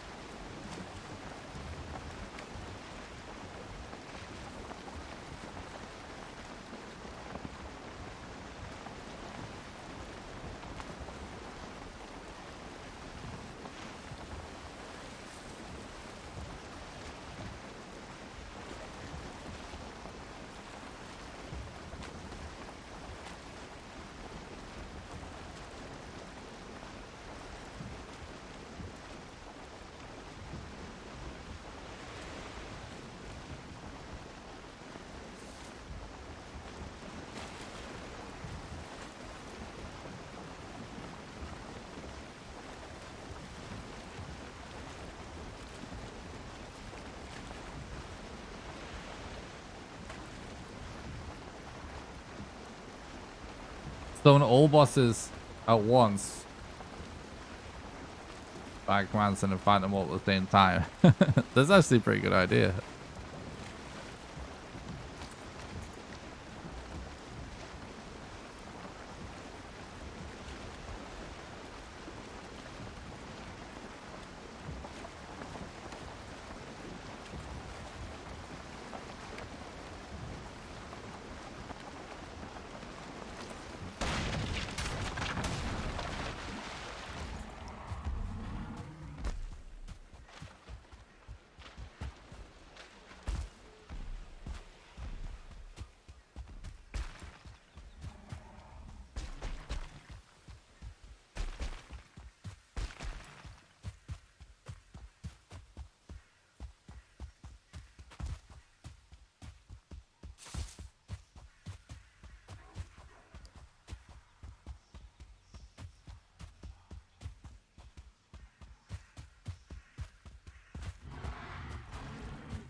See, if we found a good mountain on the way here, we'd still be on track for a sub 90. It could still happen though. Just to have to get... Now we actually have to get lucky. Not just not super unlucky. We have to just, you know, walk into Modder or something. Even then it's probably not going to happen because we got to do eggs. But it's only because we had to backtrack so much to get to this bone mass location. This boss arrangement is actually terrible. It's kind of amazing that we've actually played this quickly.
Okay, it's 2 mini maps away.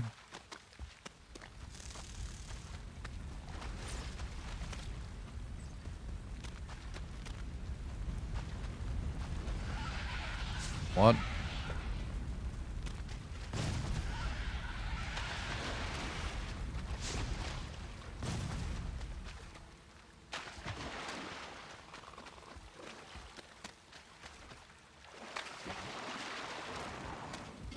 Hopefully we get good RNG with this. Ugh, it's not a very good area to fight.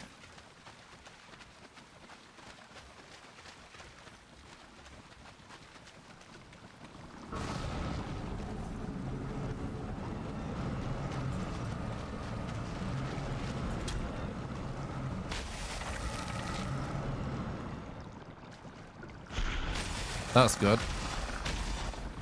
At least we got the stealth attack in.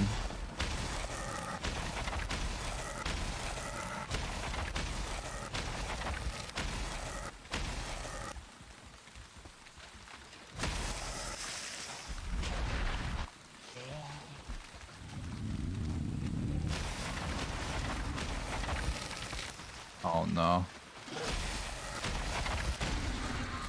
Oh shit. A split button. Wasn't even ready, bro. Alright.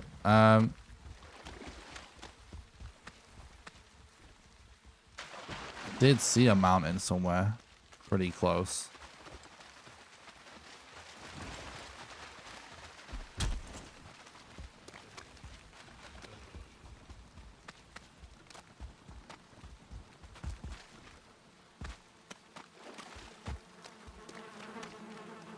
We just want to get the hell out of here, really.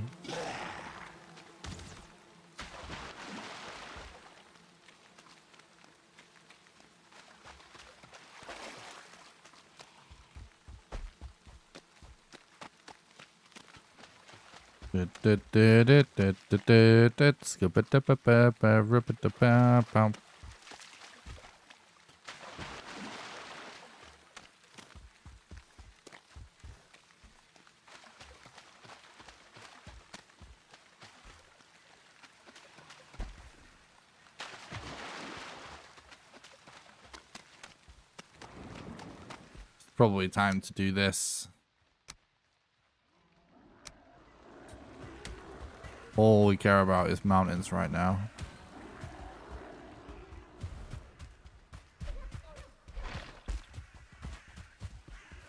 One of the best runs I ever did was kind of going like this. And I just went to a mountain and Modder was on it.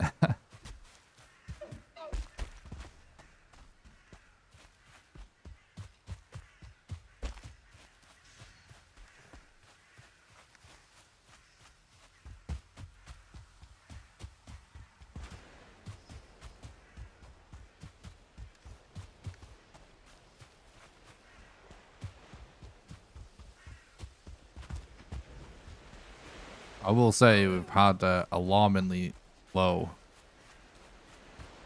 amount of mountains. Yeah, I think that's what I saw.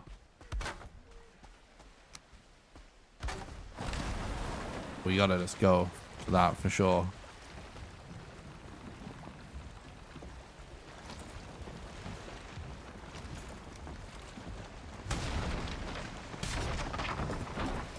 All right.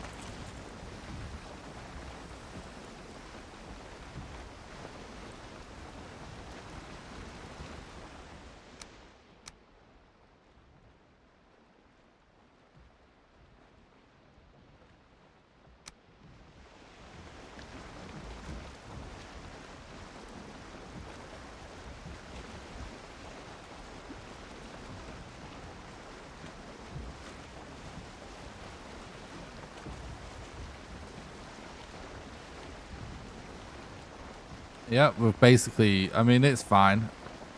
It's the perfect amount of food for 90 minutes. But yeah, like, at this point, we gotta get this run done. Otherwise, it's definitely a reset when we run out of... Well, once this food is used up, obviously, a dead run for sure.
Yeah, pretty much. These mountains are very small for some reason.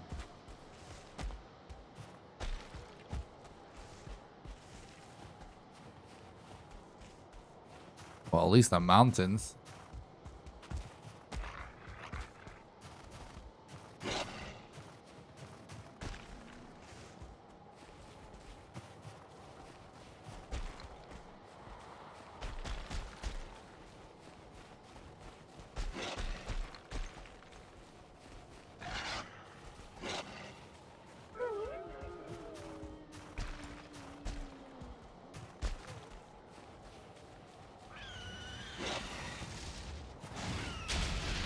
Yeah. I read all my comments, pretty much. Well, no, I do. I read all of them. I usually check comments once a day. You know, sometimes I might skip a day, but usually I read comments once a day. And, sorry, excuse me. Oh my god. Essentially, oh, I'm dead. I'm actually dead. Cool. Cool.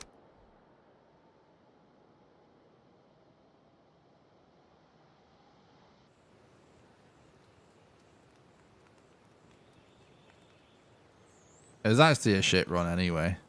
It's just that we got an early modder. Sorry, you gluff. That's the only good thing about it. Sploosh.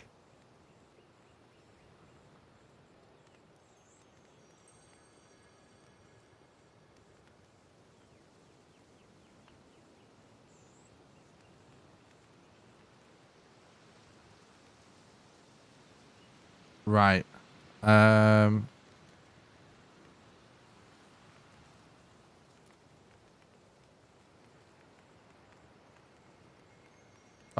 yeah.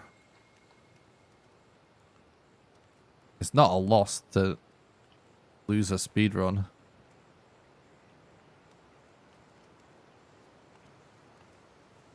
To die on a speed run. To have to reset speed run. It's literally like 99% of runs are resets. It's normal. I think there's somebody that was asking, I forget, it was on YouTube, I think, about what the best seed is. I think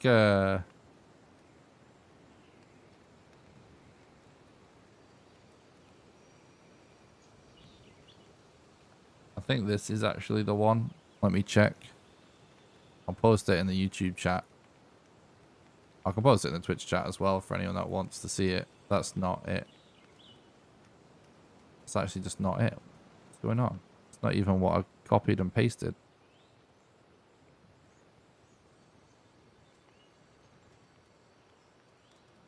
What?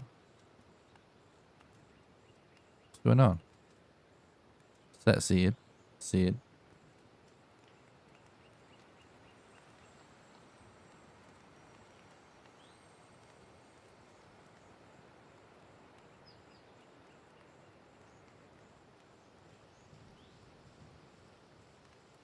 Yeah, that's it.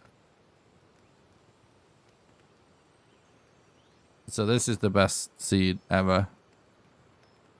Currently. Peak Deer Elder Bone Master Gluth Modder. Ever.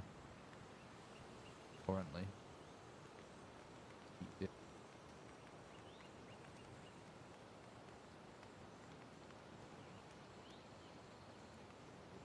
There you go, chat.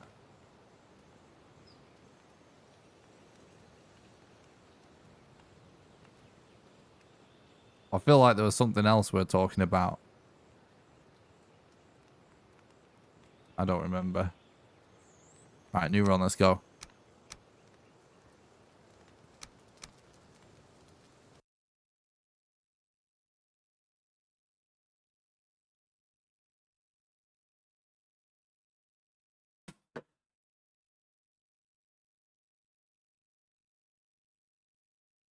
You're welcome.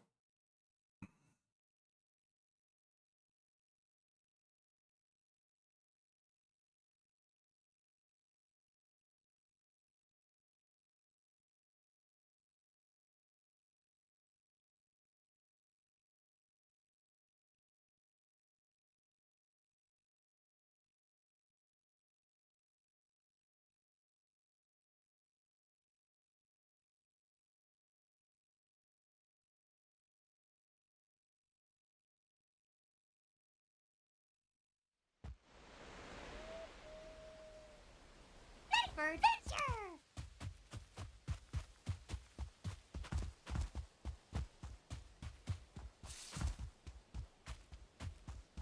The reason the map that it's so slow is because it's basically running Valheim. Like, it's actually a Unity project with the world generation code in it.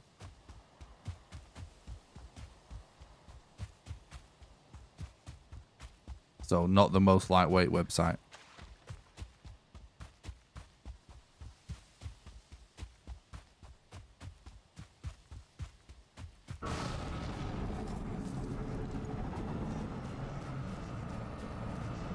Oh, for fuck's sake.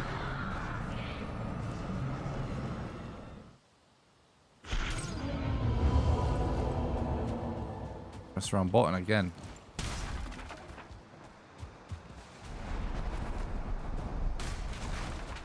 This new situation with the splits is messing me up. Like, this setup for split button's not working.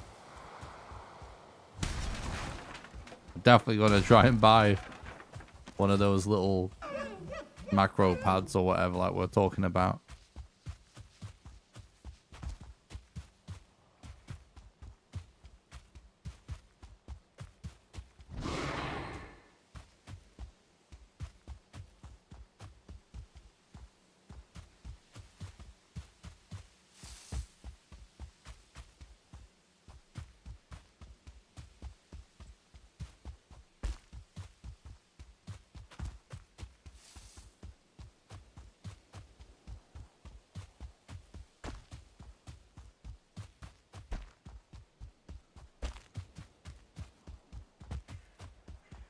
I mean, really what we want is an auto splitter. Or in-game time. But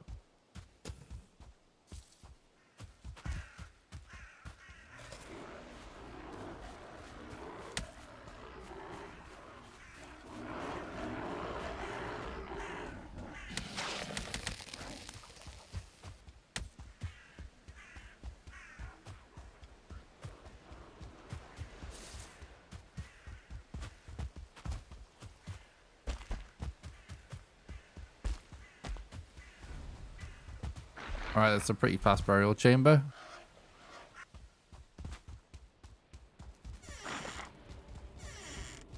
The Resident Evil game that I started to learn to run last night has an auto splitter, and they also have a modded version of the game that is the speedrun edition that just hard enforces all of the settings and stuff that you have to have in the rules. So you basically can't fuck with it at all. Which is absolutely amazing. I'm so jealous of that.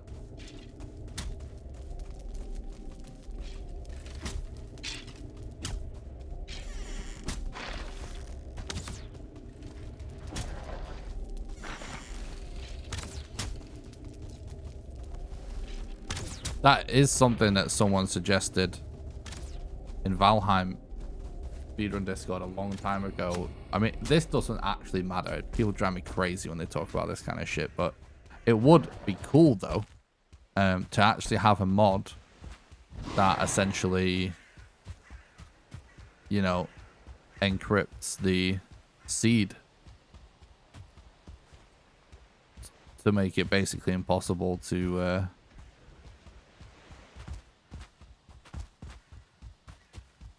look your seed up.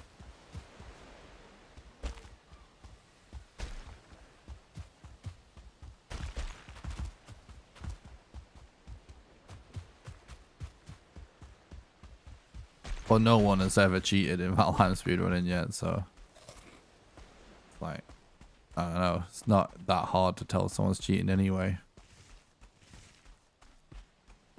I hate the whole discussion about cheating in video games, to be honest, in general. But it is like, if it is something that could exist though, it definitely would be cool still.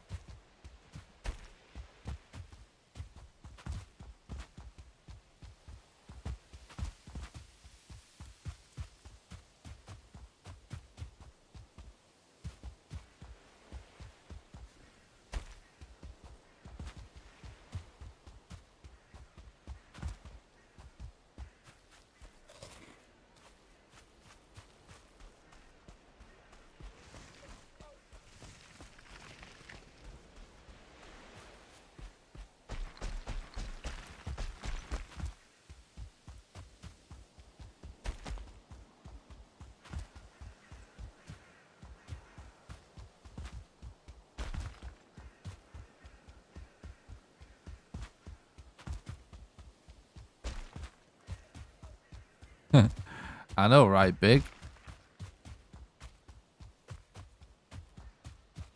Thanks, Bevo. GG. Was definitely close.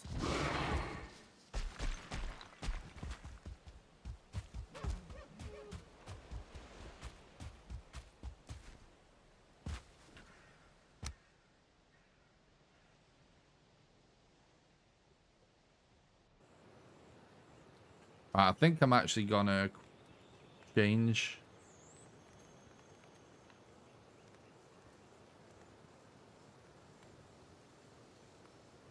I'm actually gonna set up my split pedal.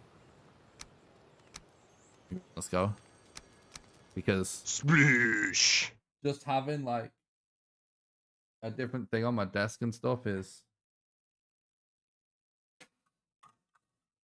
throwing me off.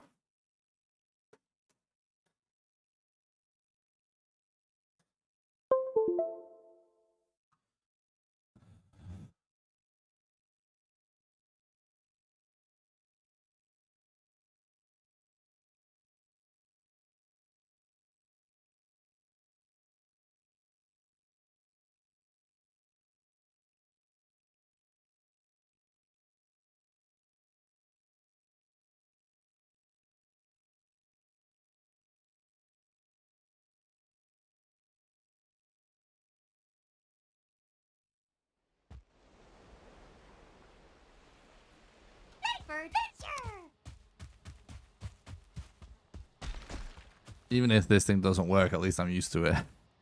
Worked fine then, though.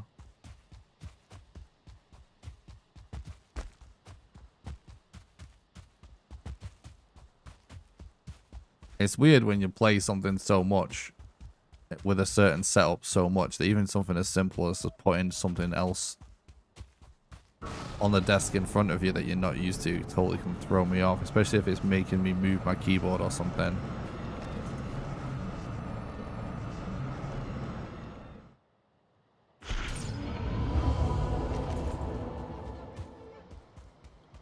That's good.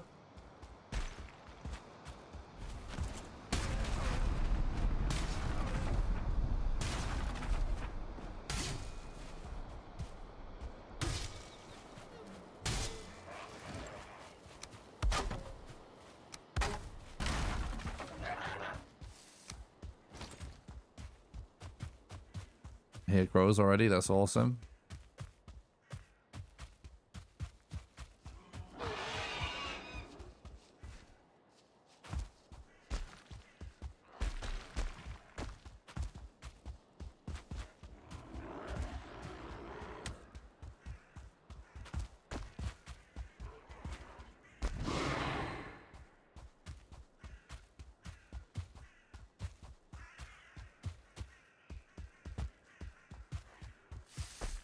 Yeah. Bad structure. Definitely more than one source of crows around though. Let me check the edge.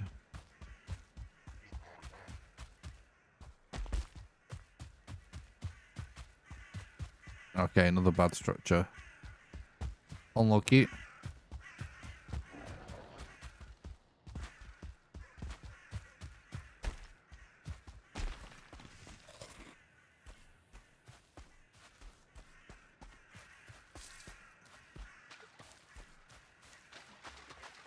No one. There's no leaderboard for post Hearth and Home yet. So it's probably going to be me.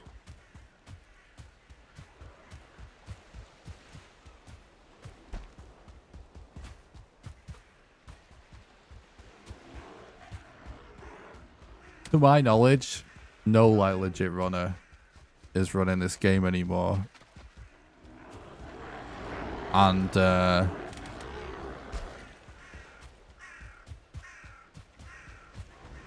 we don't have a new leaderboard yet. It's because it's going to be me that ends up creating it. Gonna be first again. True. More ways than one. I was the first runner to have a run on speedrun.com, and Gonna be the first runner to have a run on speedrun.com. After hard and home, most likely. People are doing right now, and I'm not sure if it's been moderated correctly, but there are people doing stuff in category extensions that's just like meme runs.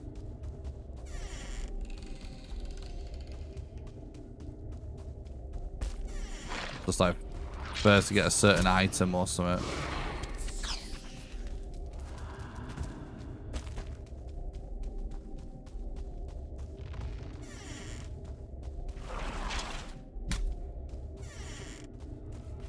No. To my knowledge, obviously you never know with speedrunning. Like sometimes there's a certain level of let's call them lizards that just like hides in the dark and doesn't talk to anyone. Doesn't say anything. They just grind in the dark, sweating in the dark. No friends, no social media posts, no nothing. And then out of nowhere, they just submit a run. And it'll be like the most scuffed video quality. No commentary, or if it is commentary, it'll be someone having a super loud conversation, shouting swears and racism, probably in a foreign language. Really loud into a scuffed microphone. But I don't even think that's going on.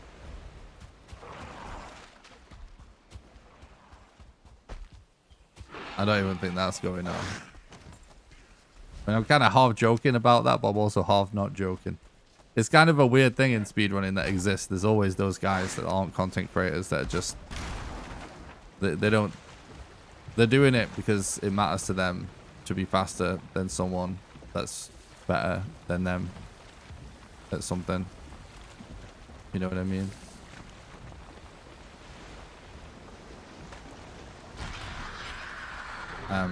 But what I do know is that, like, a few of the really good runners that we had earlier on in Valheim, for sure, were experimenting, trying to figure out if there's any new strats that's faster and stuff for post hearth and home, for sure. We had some discussions about it even.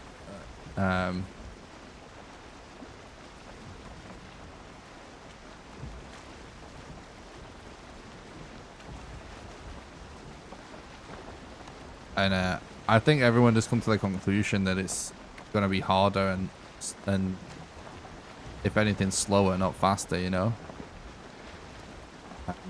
I think they just moved on. I think they decided not to do the runs. But I'm just making assumptions, you know. I know that no one's been submitting,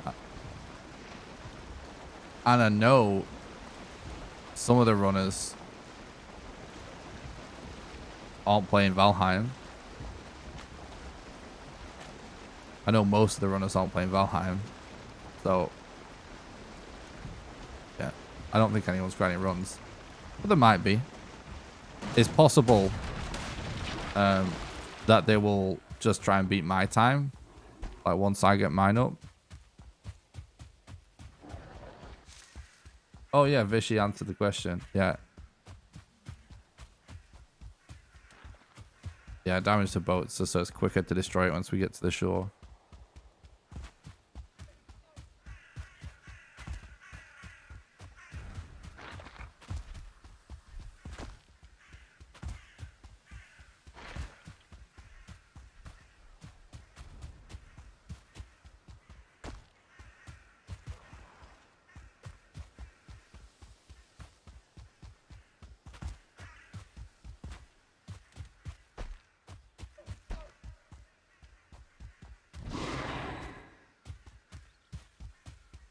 I mean, the whole thing with the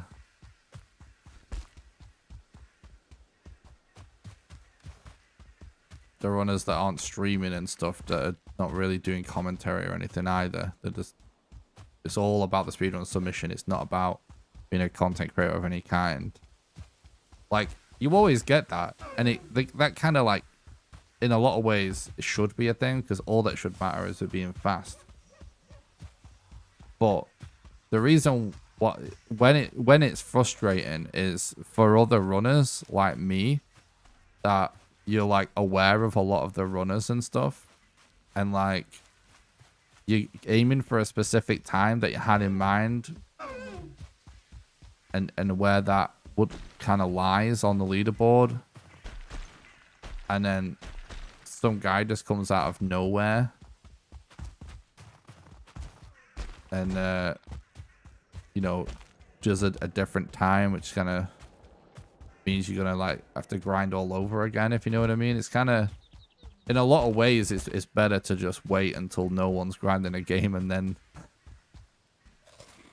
grind after. You know what I mean? Because it can just be frustrating when you're aiming for a certain thing and then someone with essentially no skin in the game comes out of nowhere and beats it.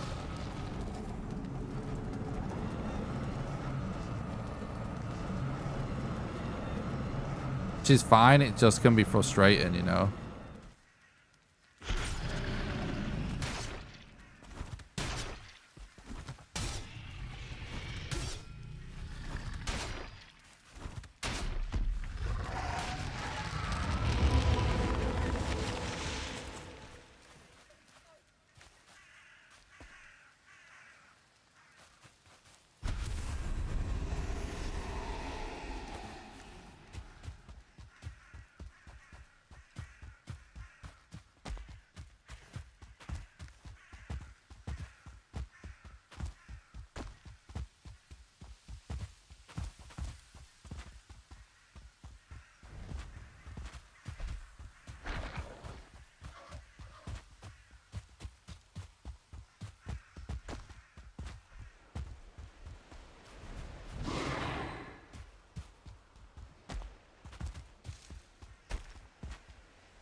Like the best way, the best speedrunning communities can be is just like when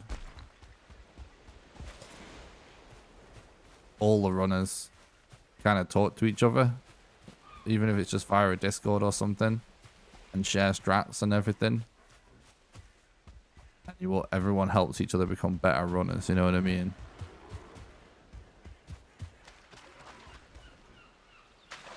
It's a little bit lame when things are done in secret.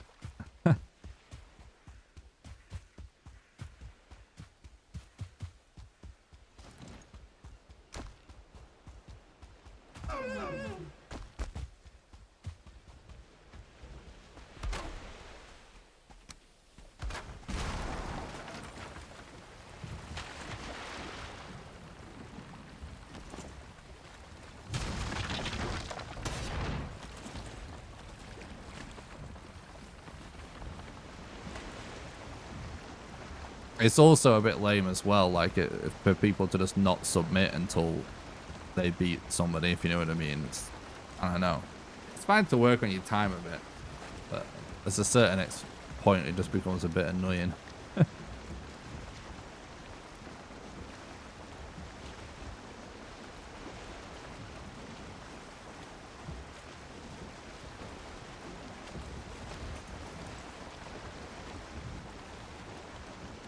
But I mean, it is, I have no problem.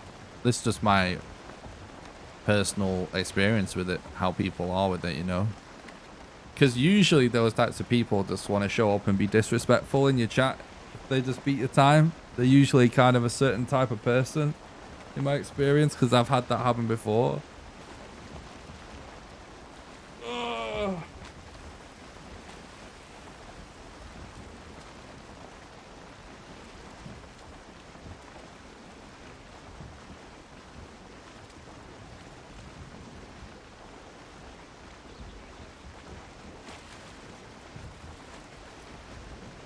Let me see this comment, Jekyll, because I feel like you're kind of making a big deal out of it now.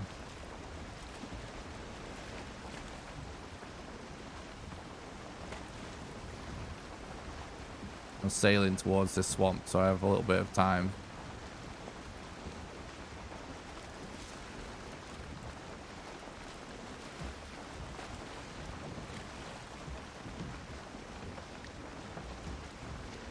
Nick, I really enjoy your content. I've had some thoughts about Valheim Speedrunning. I'd like to know what you think. You're a skilled player that has been grinding hard and home for a while. Competent at Valheim. To look into a seed of all bosses on the main island tomorrow and set the world record. You would be resigned to quitting for playing Valheim Lottery.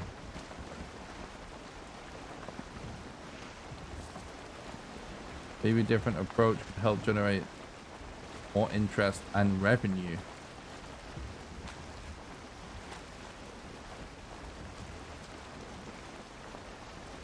Okay. Valheim RSG makes a great suspense. Is this run? Blah blah blah.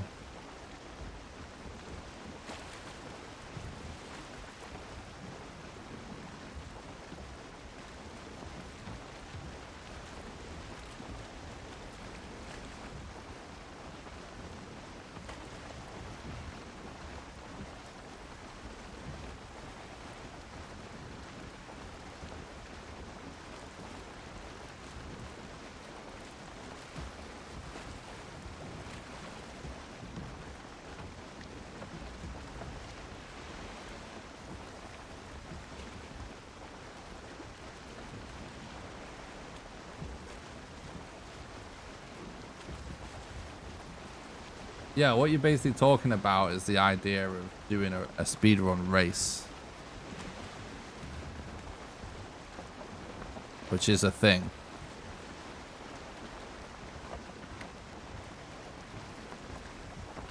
Which I would be open to doing something like that.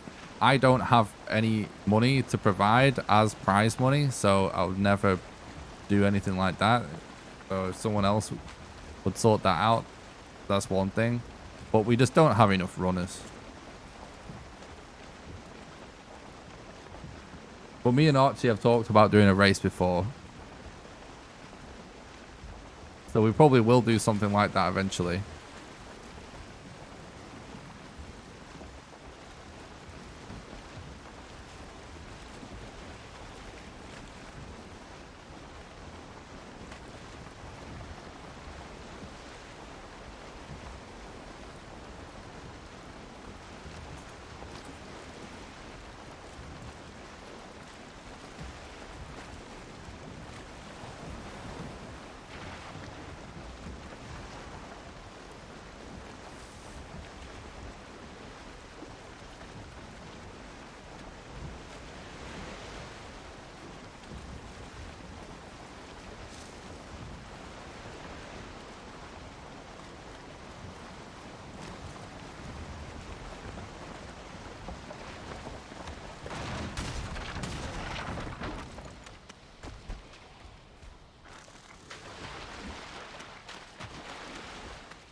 Fishy.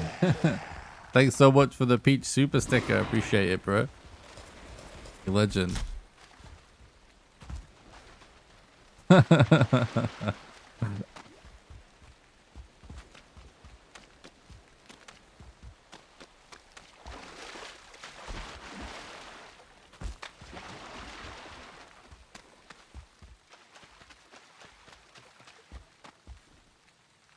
These super stickers are hilarious.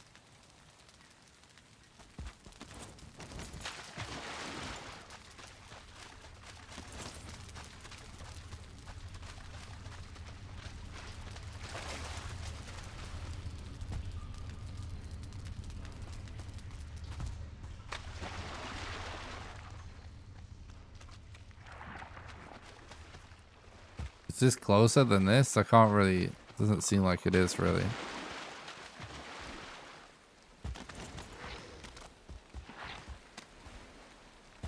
Like, yeah, like, the whole YouTube streaming ecosystem, I really love like a lot of their ideas. I think it's really cool. Like these stickers are funny.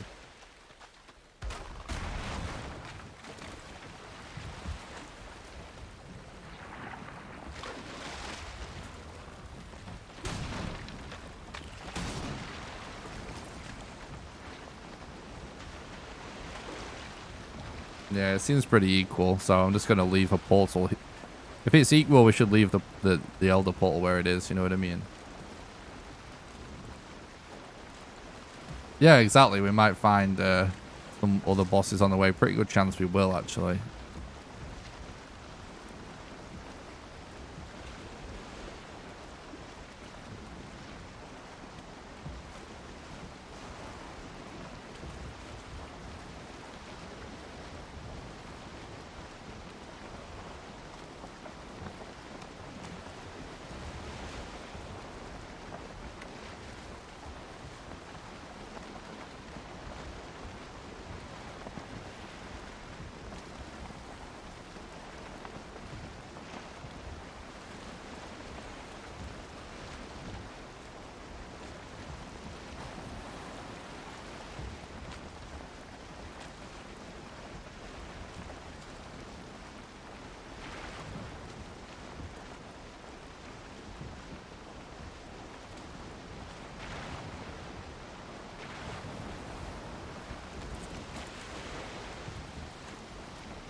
That's true.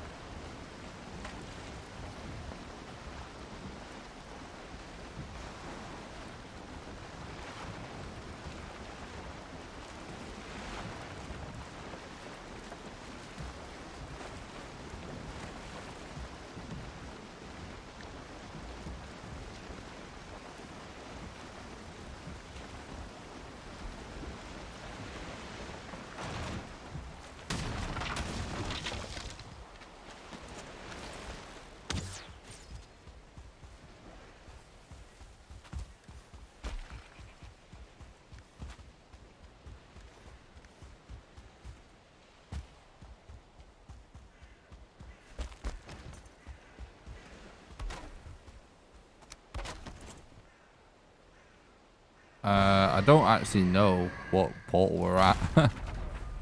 I know we only put one down, but I can't remember where I put it. I think I didn't put one. It's probably one is probably the one here, and then we probably don't have an unnamed one. I think I didn't. I can't remember. Did I put one down after Eikthyr, or did I put one down after the Elder? I feel like I put one down after the Elder.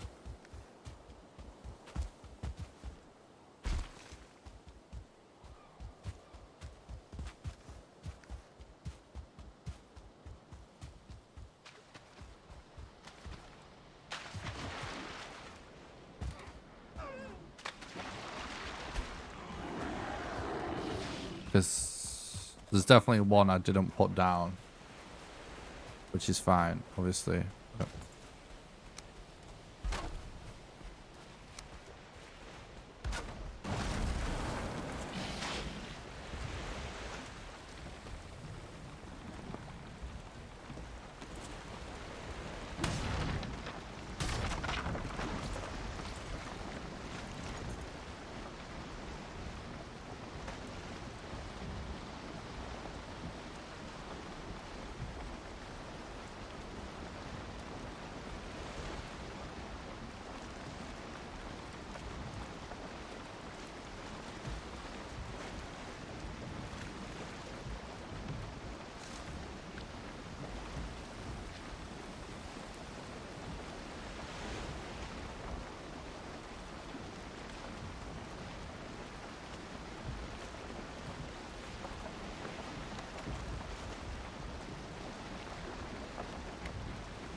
Alright, considering we're at about the halfway point of tonight's stream, I want to remind you guys the ways that you can support the content financially, because that is, at the end of the day, what keeps the content and me alive. I tried to not show this too much. I do it about once, like halfway through the stream and then at the end of the stream.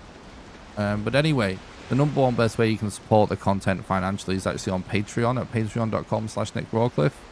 The reason Patreon is the best is because you're pledging to do a monthly donation, so it's the same amount of money you'll do each month, or you can edit your pledge at any time to change to a different amount. But it provides me with regular monthly income, which is extremely hard for me to come by as a small content creator.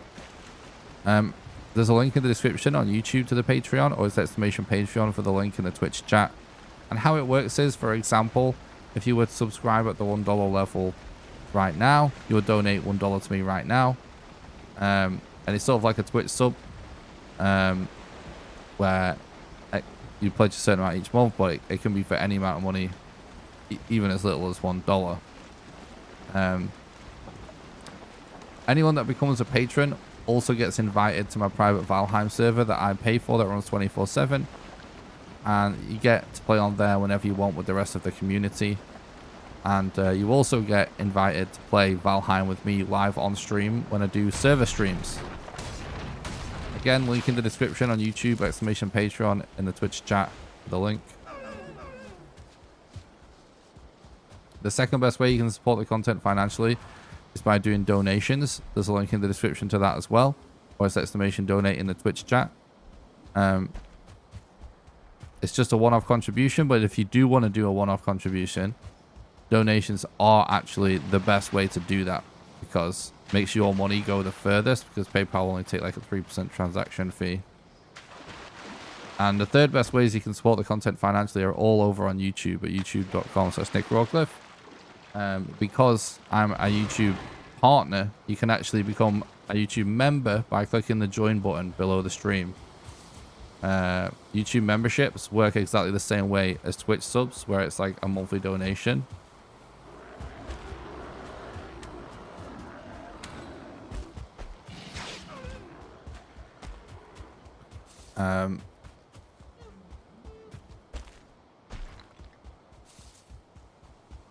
Oh, I did it on each there. Cool. Thanks, Fishy.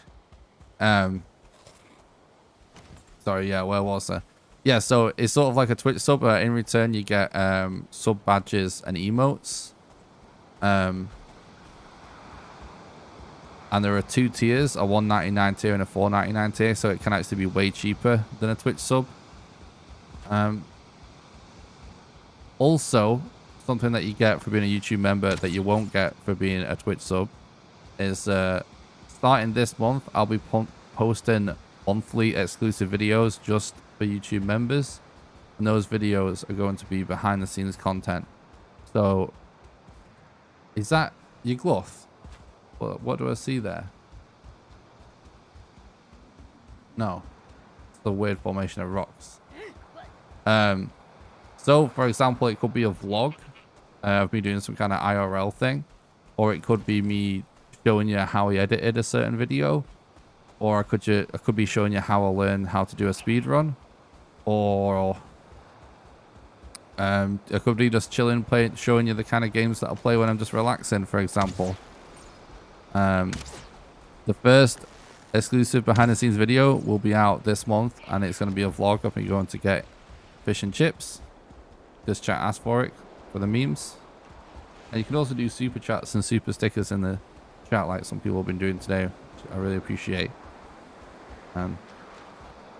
Those are all the ways that you can support the content. If you can't find the join button, there's a link in the description as well, by the way.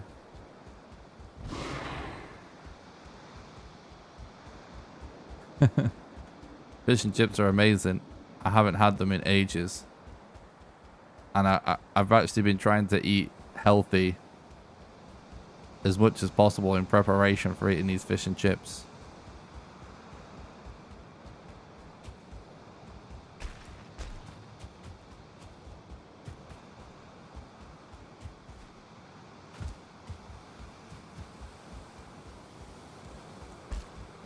You're making them as we speak. Nice, that spot. Nice. I'm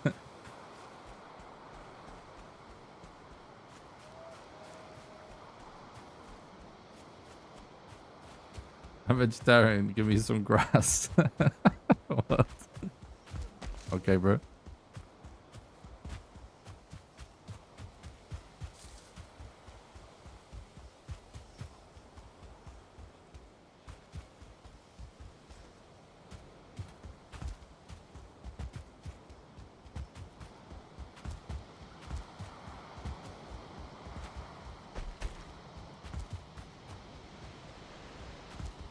True.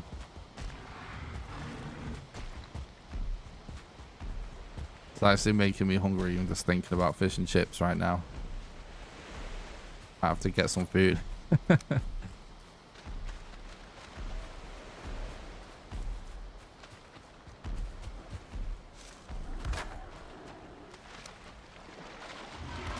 Uh-oh.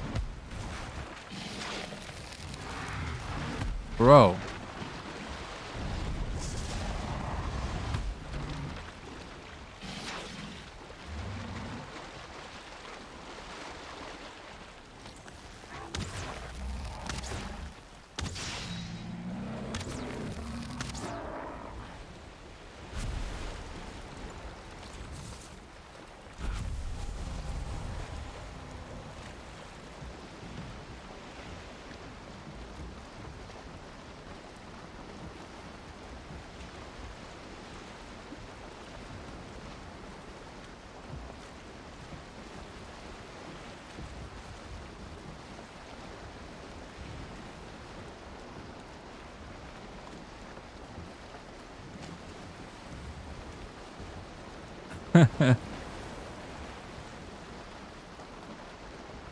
I know what you mean, Big.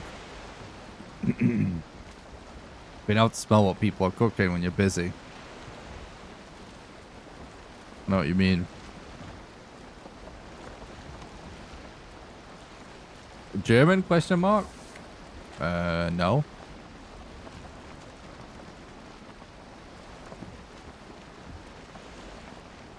Nice. Enjoy, dude.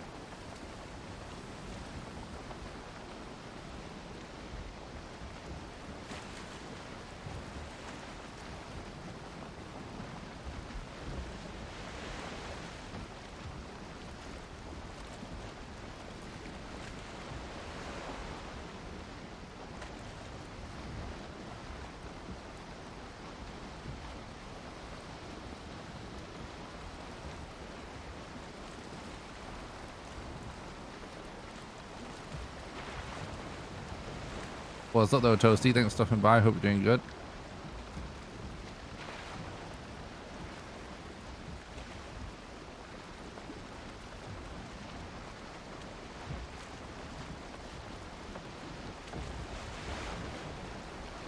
Maybe we check this mountain.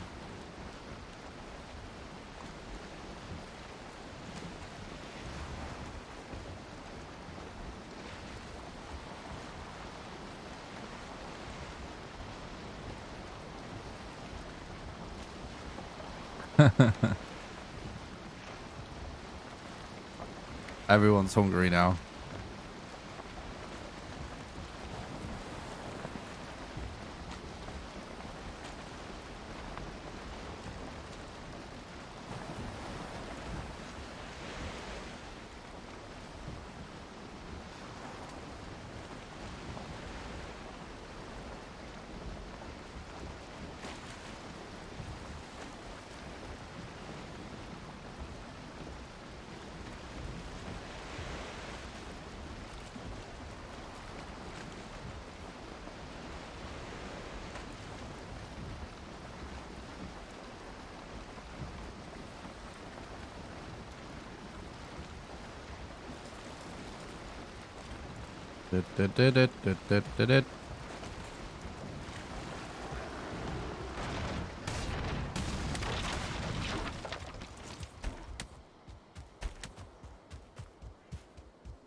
Okay, rip.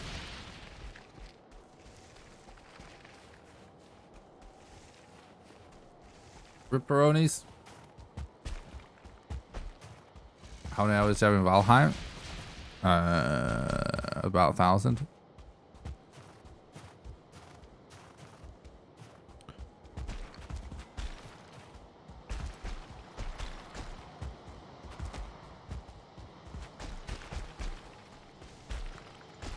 I think I'm just gonna check that mountain as well.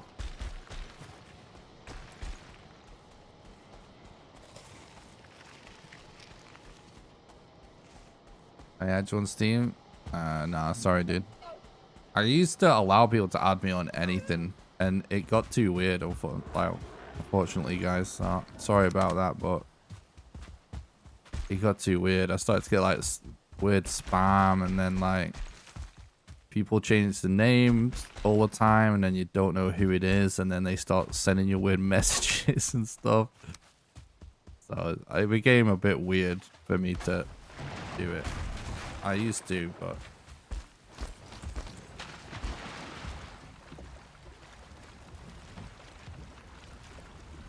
like, I'm sure most of you guys are awesome, but you know, I basically ended up having to delete everyone off my friends list because I didn't really know, like, who or what was causing it.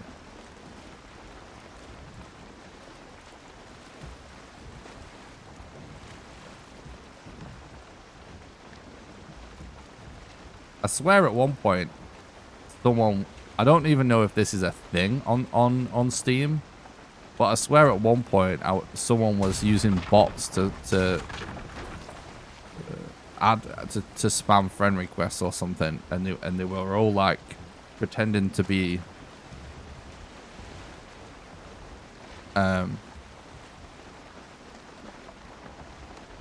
basically game developers. It was like like PUBG was like one that was popular. There was like loads that was like saying that it was actually officially a PUBG account when it wasn't, and stuff like that. It just got so weird. So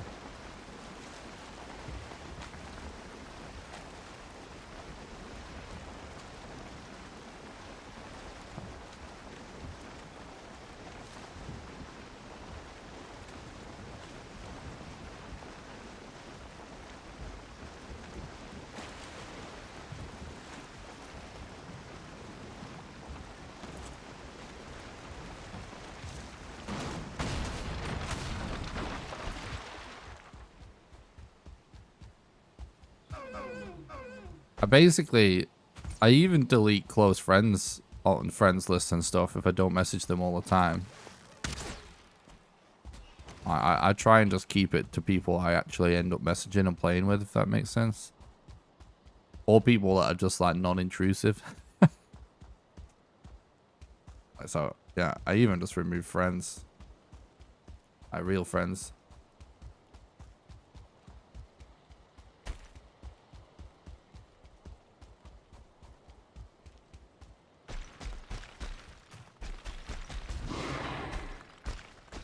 Oh yeah, CS:GO is so dodgy.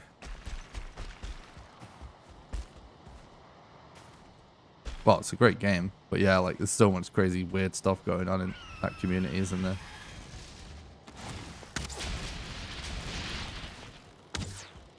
Okay. Can't shoot my bow apparently.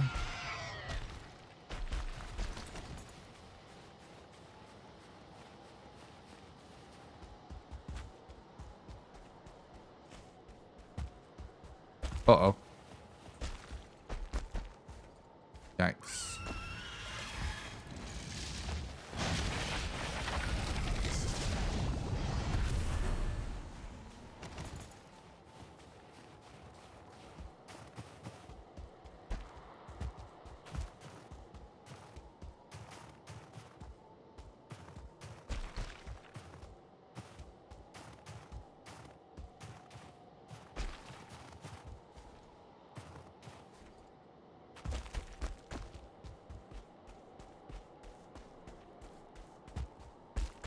Well, I guess we go there. And we can check that mountain. I agree. wholeheartedly big. Wholeheartedly.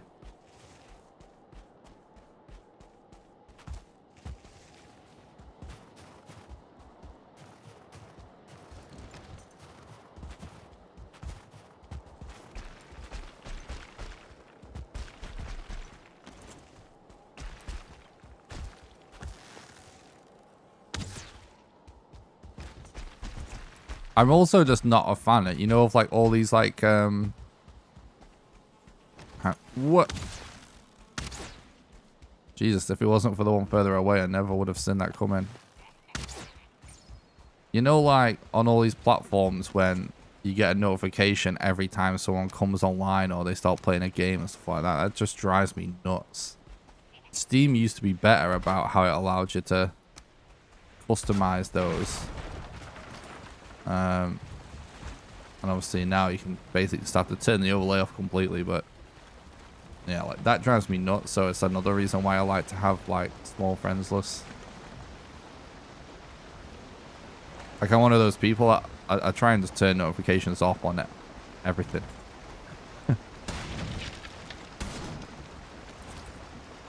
Feel like any notification just adds to my stress level somehow, low key.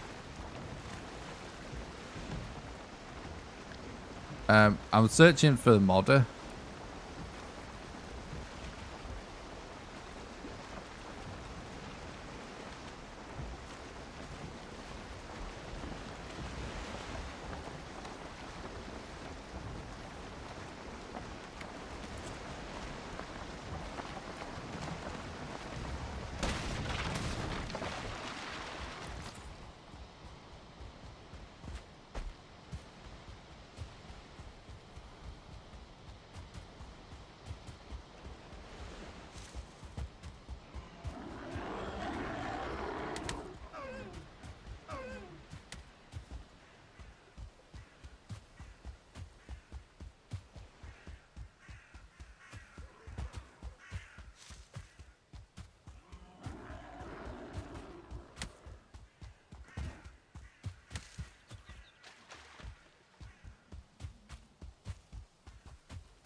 I know, every time I see Toasty's name, I'm just thinking about cheese toasties.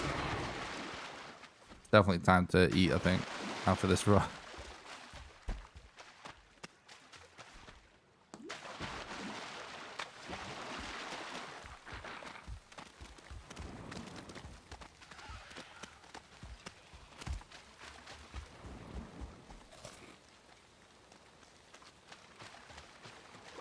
I'm working on a big stone project. What do you think the best way to get stone is? You go to the plains and just mine away at the giant pillars in the plains from the bottom. They'll all fall down, and you can do the same thing. If you found the final boss, you can do the same thing with the big hand that sticks out the ground, you know? At his spawner. That's also a really good source of stone.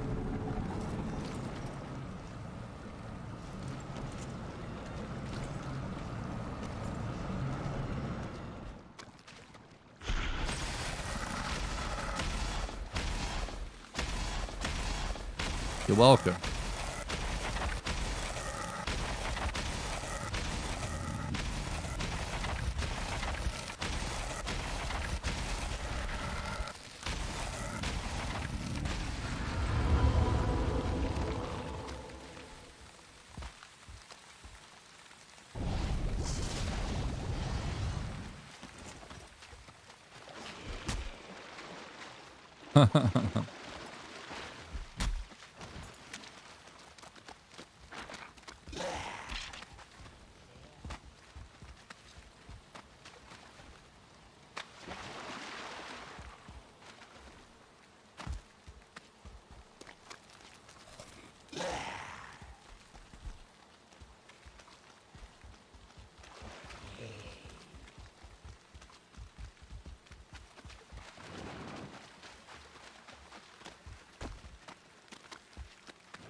There was a mountain over here, right? I know those definitely are planes. Obviously.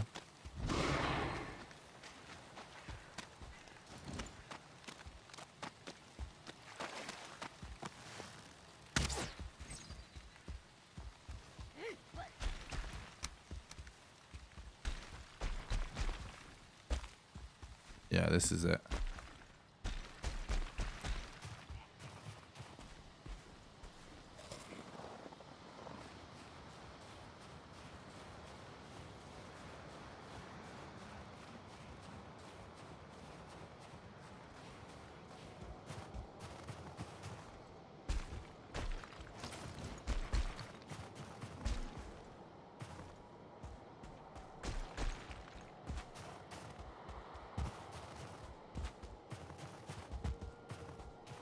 Come on, modder. Show yourself.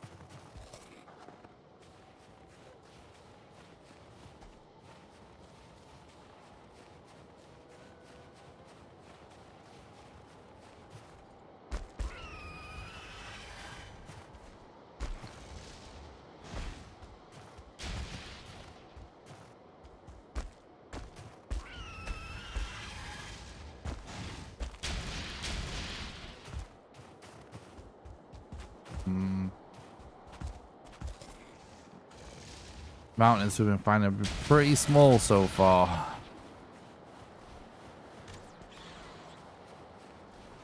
Wait. Oh, that'll be a skeleton archer from that hut. I was gonna say. Oh, she's here. Hell yeah.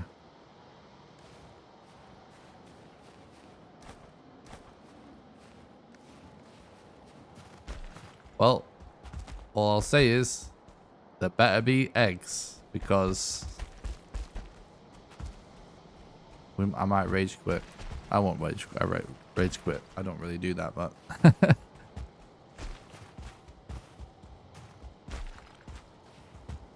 there better be eggs, bro. Just saying.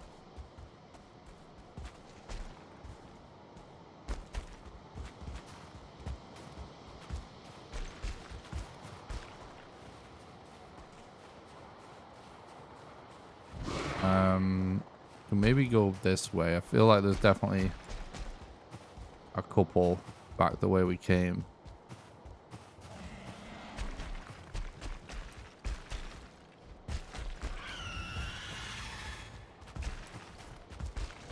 Quite a few drakes there, which is why I came back.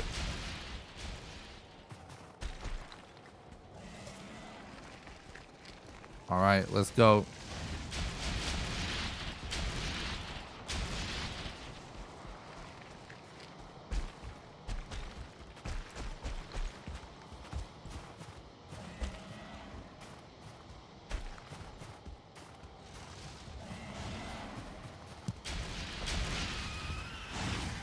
Yikes.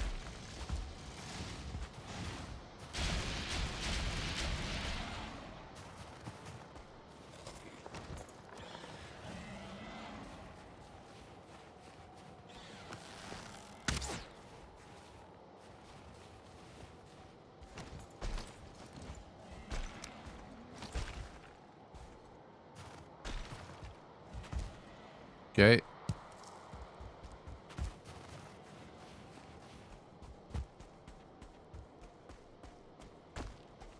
Yeah, we just found modder. Ooh.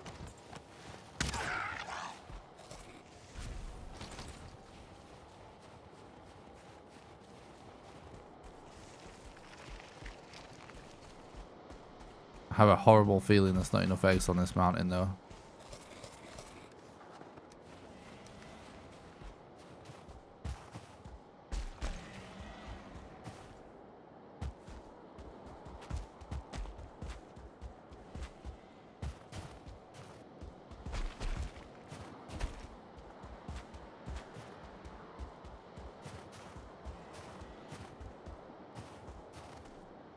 Come on, game.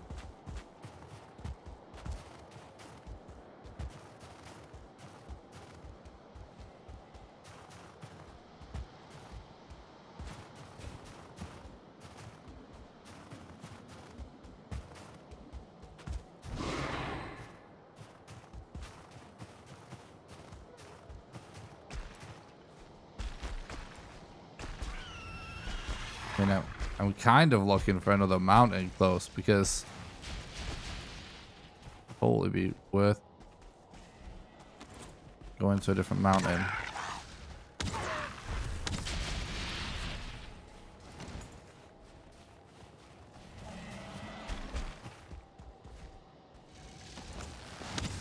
What the hell, dude? These new collisions.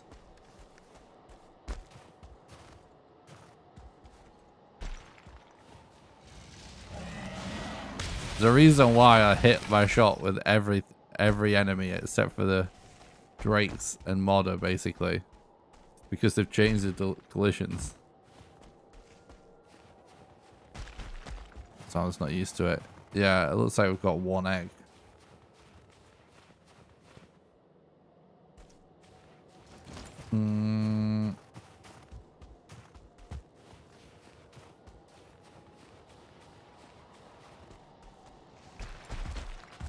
Well,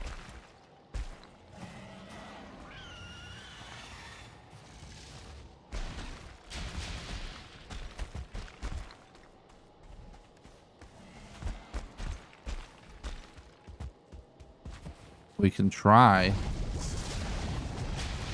to find them on another mountain to bring them here.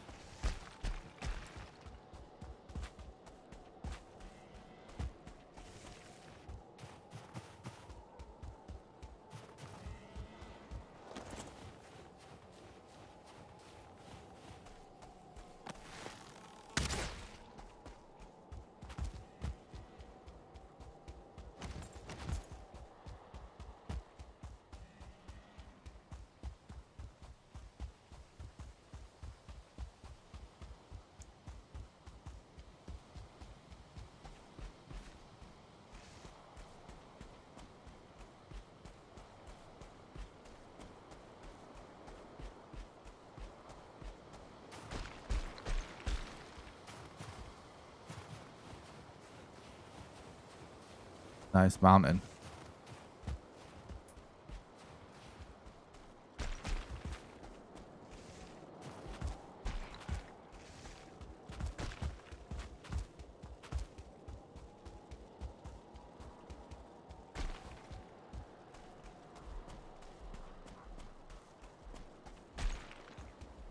True.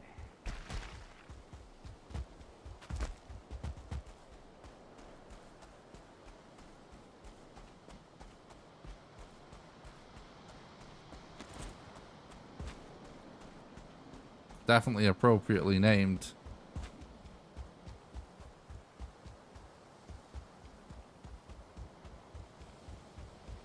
Definitely.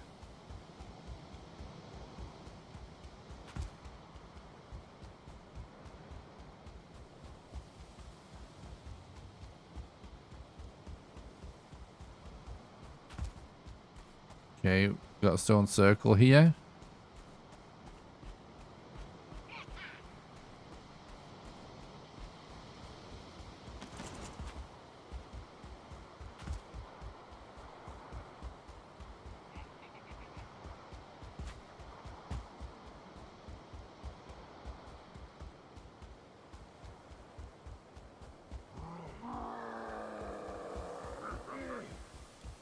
Well, Deathsquitos are worse this patch than they were last patch.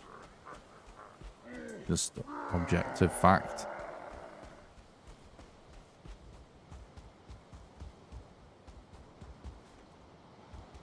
Which change to Deathsquitos do you think made them better?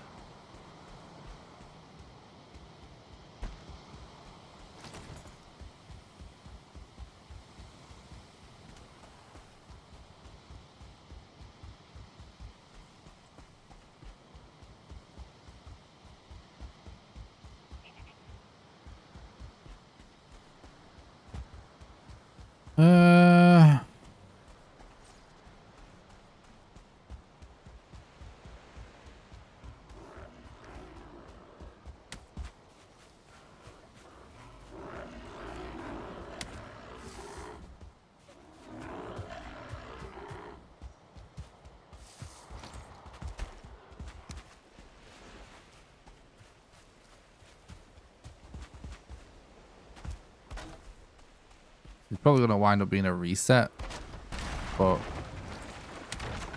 we should probably at this point just play with the expectation that we're going to be looking for a different mountain, a different modder location.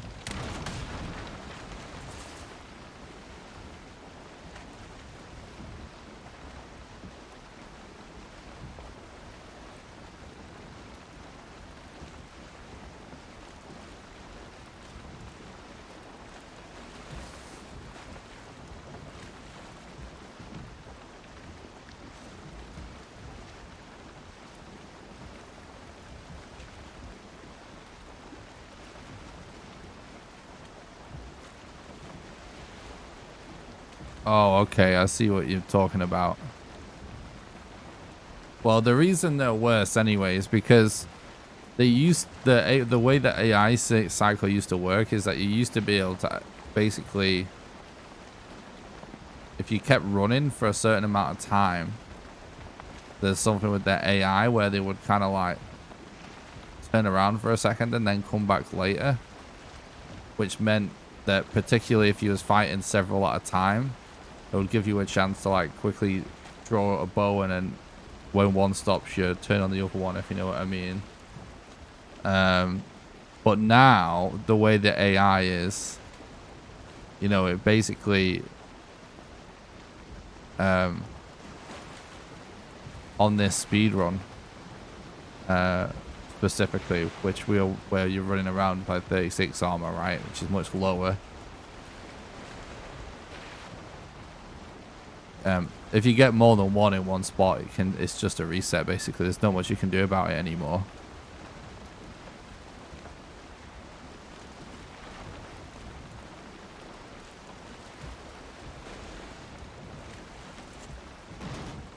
Yeah.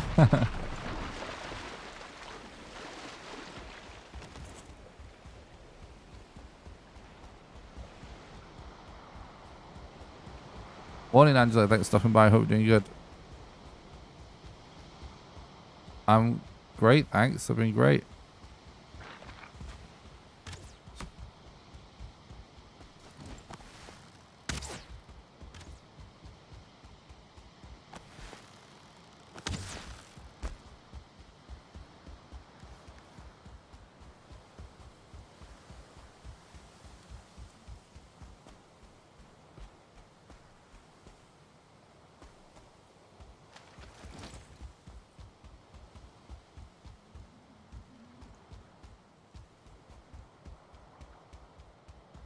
Awesome.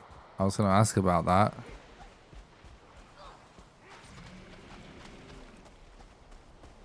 Yeah, good luck with everything. That's exciting.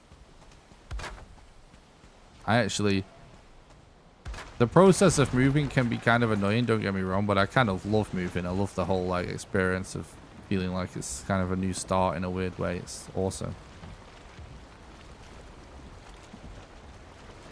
Pick the house keys up tomorrow evening. Awesome.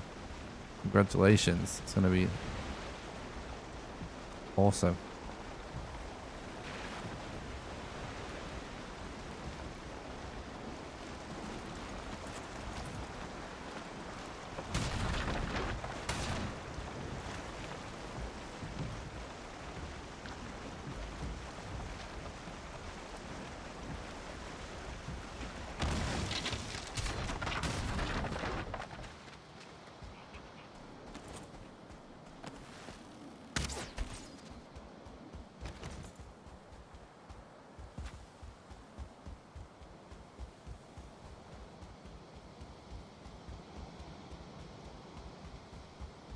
Ugh.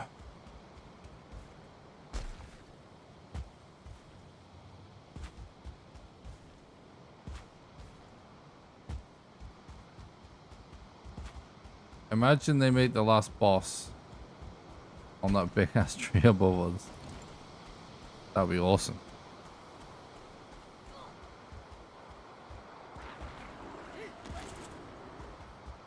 Yeah, Yag's just gonna be miles away.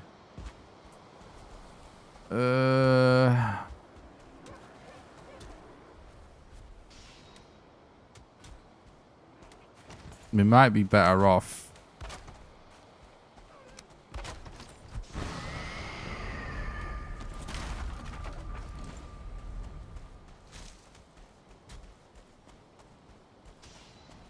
Oh, I didn't place one there. Let's just go back to the middle then.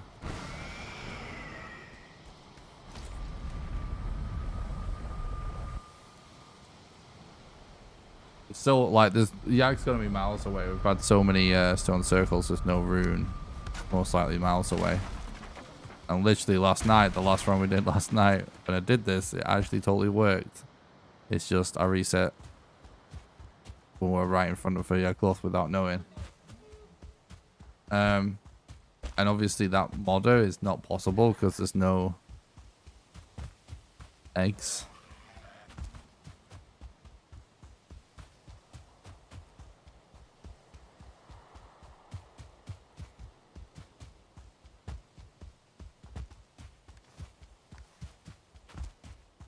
Yeah.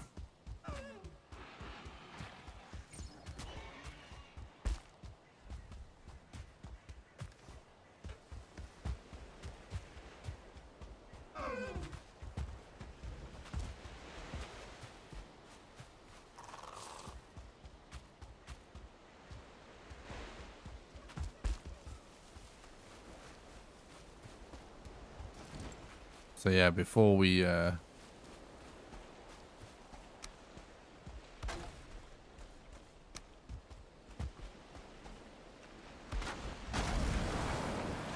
keep resetting and end up running out of time again for do another run.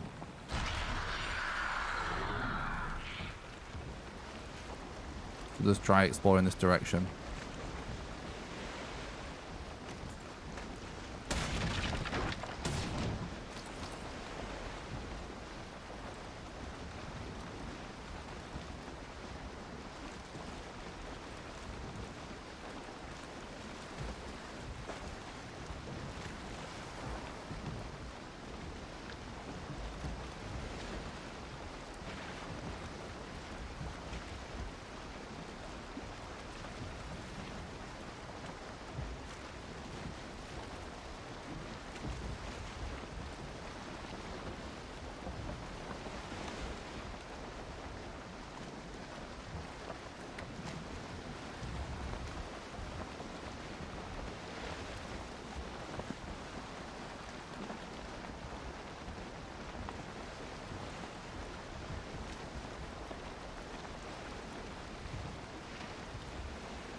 Kind of getting the urge to practice the Resident Evil 2 speedrun some more.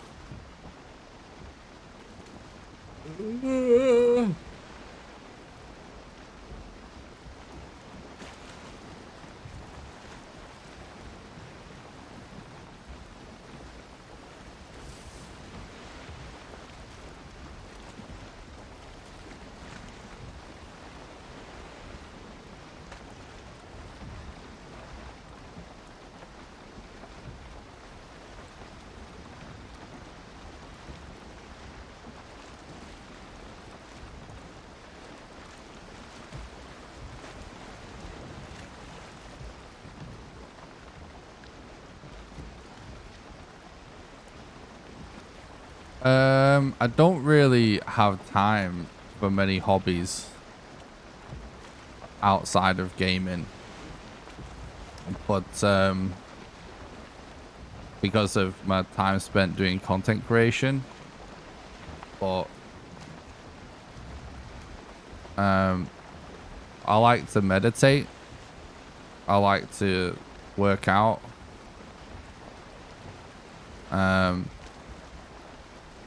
I like to write and record music and stuff. Like I produced music for the years of my life. And I like to make little games, like work on little game ideas and stuff, like weird little indie game type ideas. Those are the main ones, but I don't really have time for music or like game dev stuff anymore.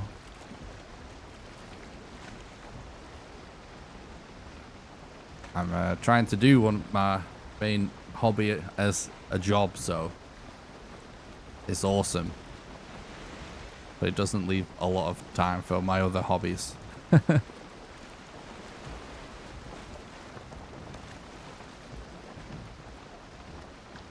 I appreciate that.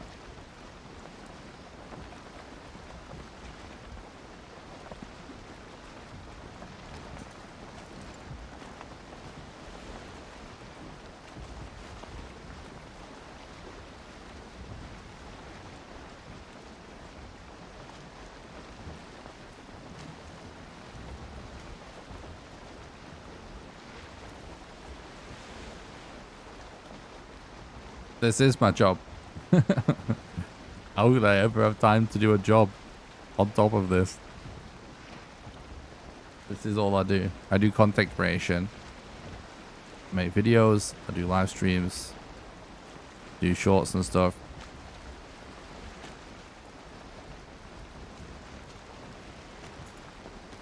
That's why people's support is so important.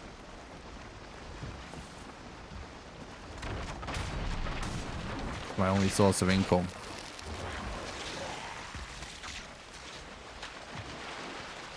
There's no time for me to do anything else.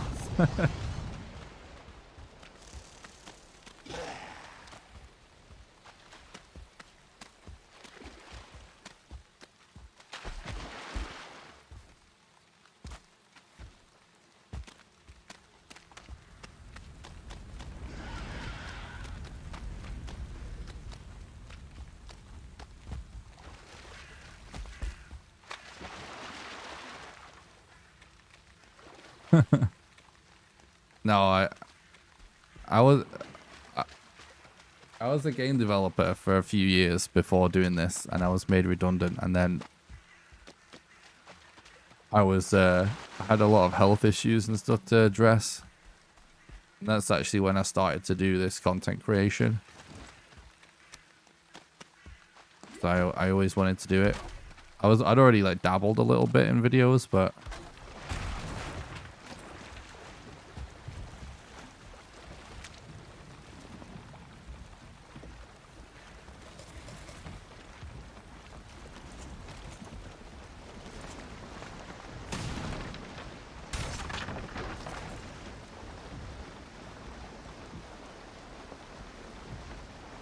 I'm much better now, yeah.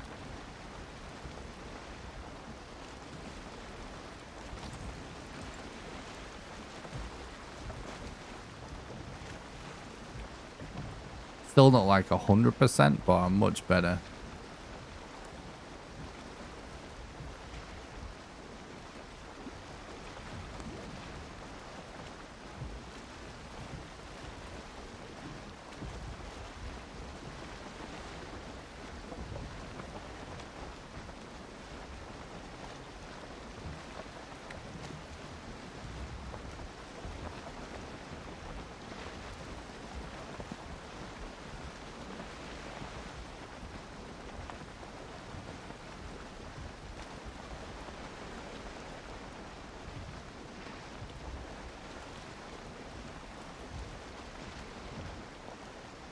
Appreciate that, Fishy.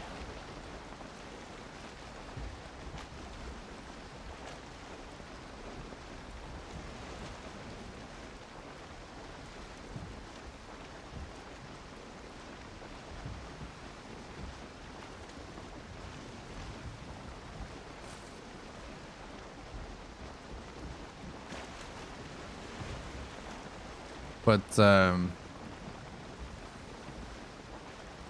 yeah, like something that actually might happen within the next year, which would be amazing if it happens, guys. As this is my ultimate goal in life at the minute, is a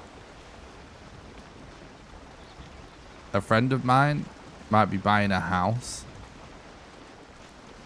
and he has asked me to help him pay the mortgage by moving in with him, essentially. And I think he just kind of doesn't want to live alone as well, because both of us have tried that.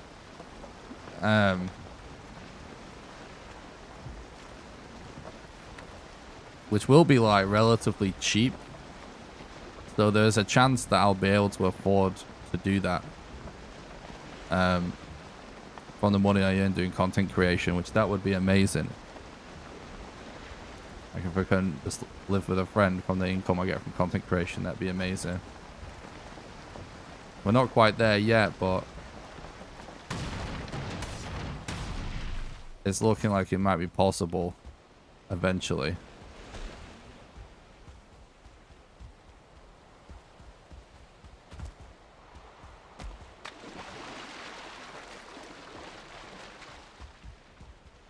What the hell? That sounds super weird, Vishy. I didn't even know they had playback speed on streams. Oh no! I missed him.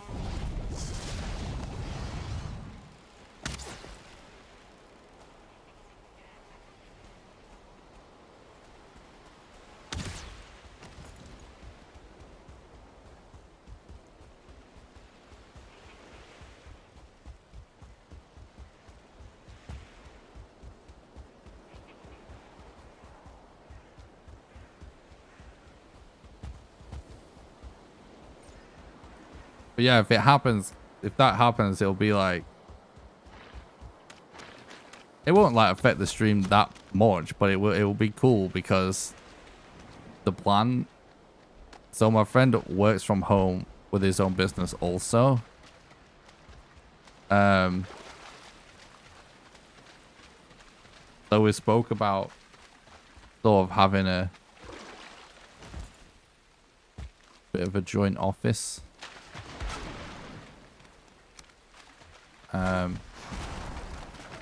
So I would actually have someone in the stream room with me hanging out all day, you know, doing content or whatever, which would be really cool.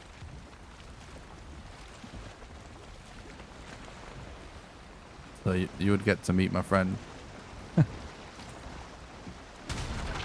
And I'd be able to stream like when I get like in the kitchen and in the living room and like more around the house a little bit as well. You know, like when I go and make coffee or something and I take a short break and we go like BRB for a few seconds, like we wouldn't have to do that. Like Tom would be totally cool with being on camera and everything because he used to stream. So that would actually be kind of awesome. Like we could actually IRL stream a little bit whilst I just drink some coffee when I want to take a short break. Instead of being on BRB for like 5 minutes or 10 minutes or whatever, I can actually have cameras around the house, or like I bring a camera with me, you know.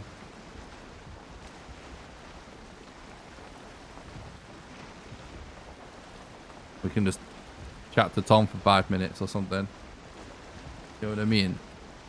Whereas right now, if I really need a break, like sometimes when I do a lot of runs, say if I do like a 12-hour stream, sometimes after a lot of hours, I just like go BRB and I'll literally just sit down for 5 minutes just to clear my head and then get back into it. We wouldn't have to go BRB. We'd just be able to like keep streaming and stuff. So there's so many reasons why it'll be awesome.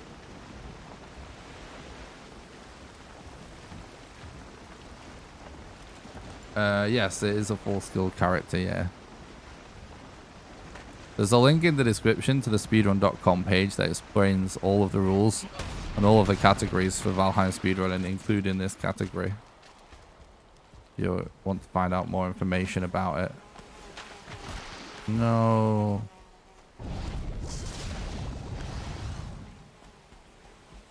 Oh, I'm dead. Maybe not.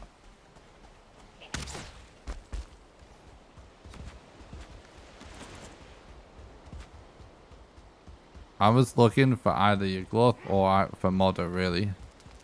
We just know that they weren't at the other side of the map because we found so many stone circles with no rune. And, well, we found a Modder at the other side of the map, but there's not enough eggs, so we need to find another one. You're welcome, Skull.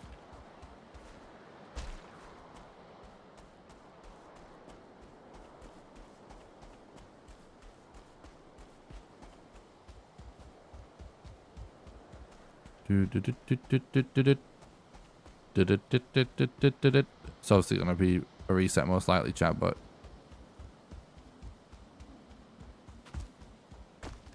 it's worth an exploration.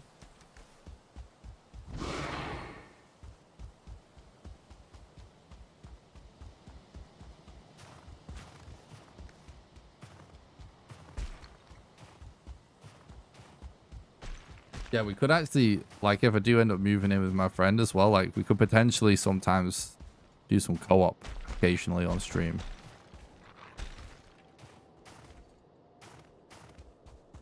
Because I think Tom actually really likes the idea of streaming and stuff. He's really into the idea of it and the technology, but he just, like, he tried it, and the reason he stopped doing it, we actually started streaming at the same time, pretty much. And originally, all of our streams were just co-op playing with each other. But, like, you know, he was basically saying, like, you know, this is like a full-time job, like all this shit, like improving the stream and making sure everything's working and stuff. Oh, hell yeah.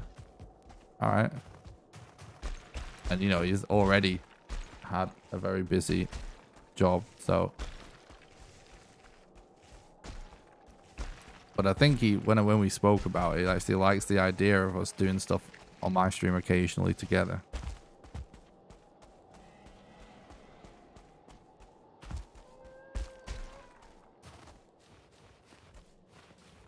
Oh my god.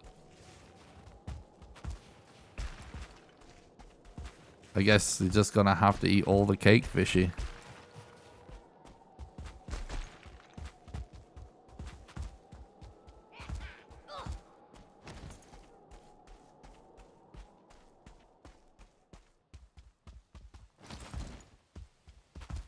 I'm loving doing content creation, especially with all you guys' support recently on YouTube and stuff. It's like the growth and the amount of views and stuff I'm consistently getting. It's just amazing. I really appreciate it.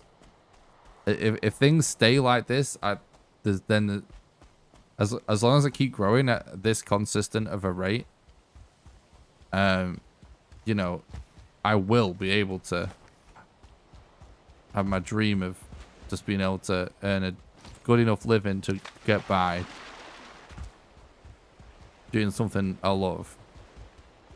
Like, if we keep growing like this, it will be possible.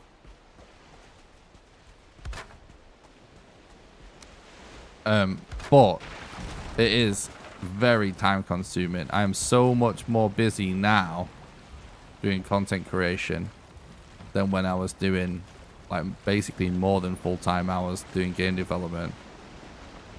I'm so much more busy now.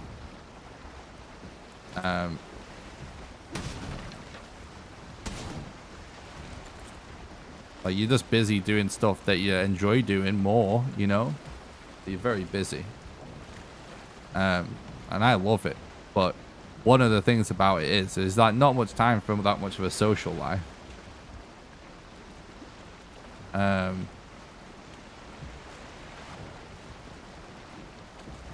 So it would be cool to, like, live with my best mate, you know, because we could actually still both do our jobs and socialize. It would be like the idea of having someone else in the room when I'm streaming and stuff, and be able to actually talk to somebody else while I'm streaming from time to time. It would just be cool just to not feel to been spending so much time alone, you know.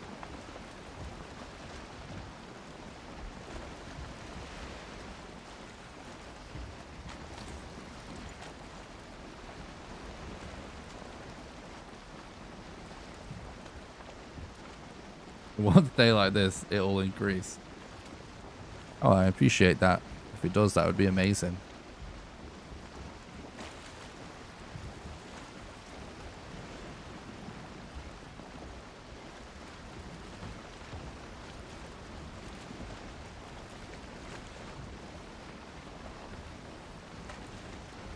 Yeah, Modder, she's up there. We found her. So that's good. Looks like there's probably enough eggs on this one. My thought process of coming to the opposite side of the map to look for another modder totally worked.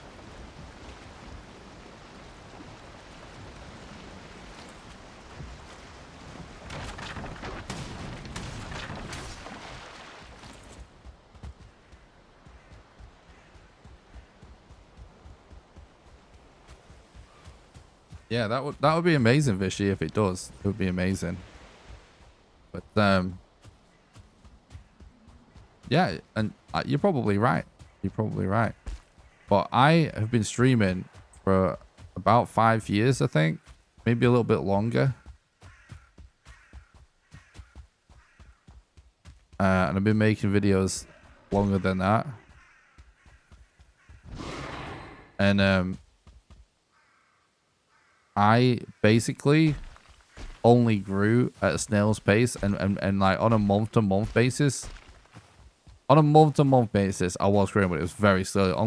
On a daily basis, though, there's like so many days in the week where I just didn't grow at all. So it was so slow.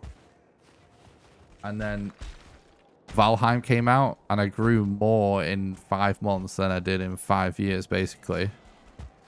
From the content I've been doing for Valheim.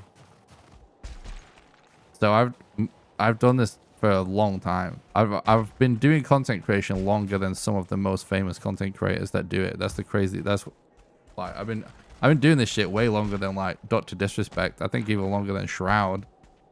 You know what I mean? It's kind of crazy. There's a long list of people I've been doing this way longer than. Oh, what am I doing? We already found her.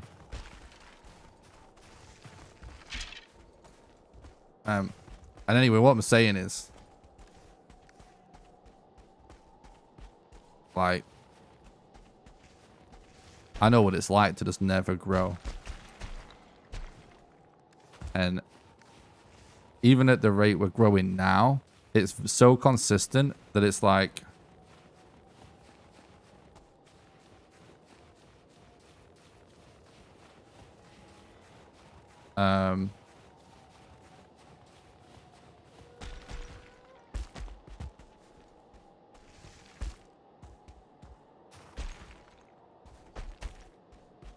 even if it stayed at this rate, at least I would like, I think, yeah, I would have like, within a couple of years, I would still be able to earn a good living off it.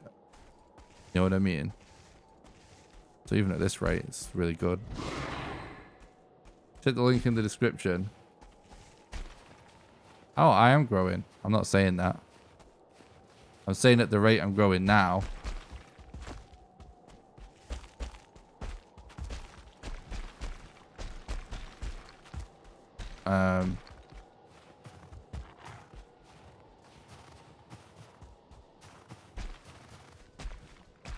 It's enough as long as it stays. Just take longer, that's all. To the link in the description of Speedrun leaderboard, your name is at the 3rd. It shows time of 16 hours. Didn't you did it? That's for new game, not new game plus. I haven't killed Modder on this run. We found her location, but there wasn't enough eggs. Oh, I'm gonna die again. Oh, that time we died because of carry weight. Oh, GG. Sploosh.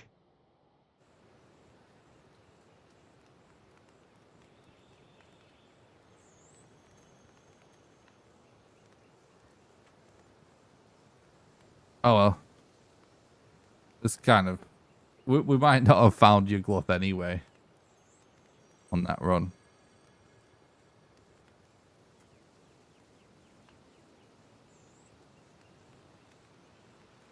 Yeah, exactly. Like, we kind of needed those eggs on the other mountain. Oh well, ripperonis.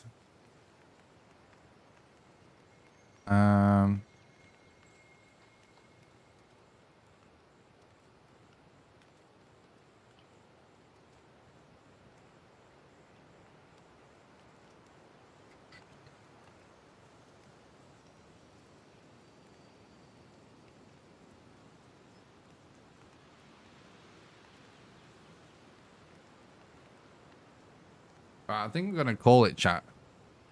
We literally have 90 minutes left on stream, which means it would have to be like a sub 90-minute run. But the thing is, we'd have to... It most likely we'll end up doing a few resets before we get a run going like we usually do with the early game RNG, you know what I mean? So kind of don't really have that much time if I want to finish before midnight. So I'm just gonna call it there for now. Yeah, hopefully we do some more runs tomorrow, and hopefully I can start the stream a lot earlier tomorrow, so we have more time to do a longer stream again. Because we did a longer stream yesterday, and then a shorter stream today because just didn't have the time to start earlier today, unfortunately. But I'm hoping to get an earlier night and stuff tonight, so that I can actually stream longer tomorrow. So as long as I actually manage to get some sleep, I still keep struggling to sleep. The reason I streamed ages last night is because I finally got some good sleep, and then it didn't sleep very good again last night. So it's kind of annoying, but I'm going to try and get some sleep, and then hopefully we have enough time then to do like a long stream again, because we can definitely get this PB, like this sub 90 PB done. If I do a long enough stream, because we keep getting so close. So it's like multiple runs a stream now. We're getting so close. It's just a matter of time. But yeah, I want to practice. I want to do a couple of Resident Evil runs before I go to sleep, just because I'm trying to practice that run at the minute. So, and I don't really stream practice runs that much. So I want to do a couple of runs and then just go to bed. But yeah, thanks a lot for watching, guys. I really appreciate the support. Everyone's been so supportive in the chat. Thanks a lot, guys. Really appreciate it. Simpy, Thomas, Vishy, Big, Doru, Mocha. Appreciate it. I'm not ready to really stream these runs yet, so I'm not going to do this practice run on stream. But on that topic, you'll have to stay tuned for maybe something later this month. No spoilers. All right, guys. Before, yeah, check the link in the description to if you want to support the content on Patreon, or do donations, or become a YouTube member. Those are all the ways you can support the content. If you become a patron at any level, you get to join my Valheim server. If you become a YouTube member at any level, you get access to monthly behind-the-scenes videos. Donations are the best way to do one-off contributions. All the links are in the description to that on YouTube. Make sure you follow me on Twitch and subscribe to the YouTube channel. There's links in the description to all that stuff. Thanks, Vishy. I appreciate it. And also, don't forget to join the Discord. It's the #1 best way to make sure you don't miss any live streams or videos. Thanks a lot for watching, guys. I hope you enjoyed today's stream. I certainly enjoyed streaming for you. It was fun. How do I follow the Resident Evil runs?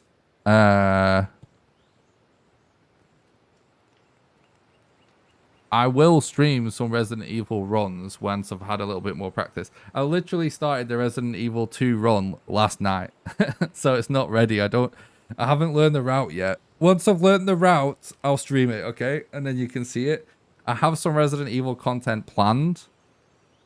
I will say, I've been keeping this a secret, but maybe I will plant the seed now, considering Tom's asking about it in the chat.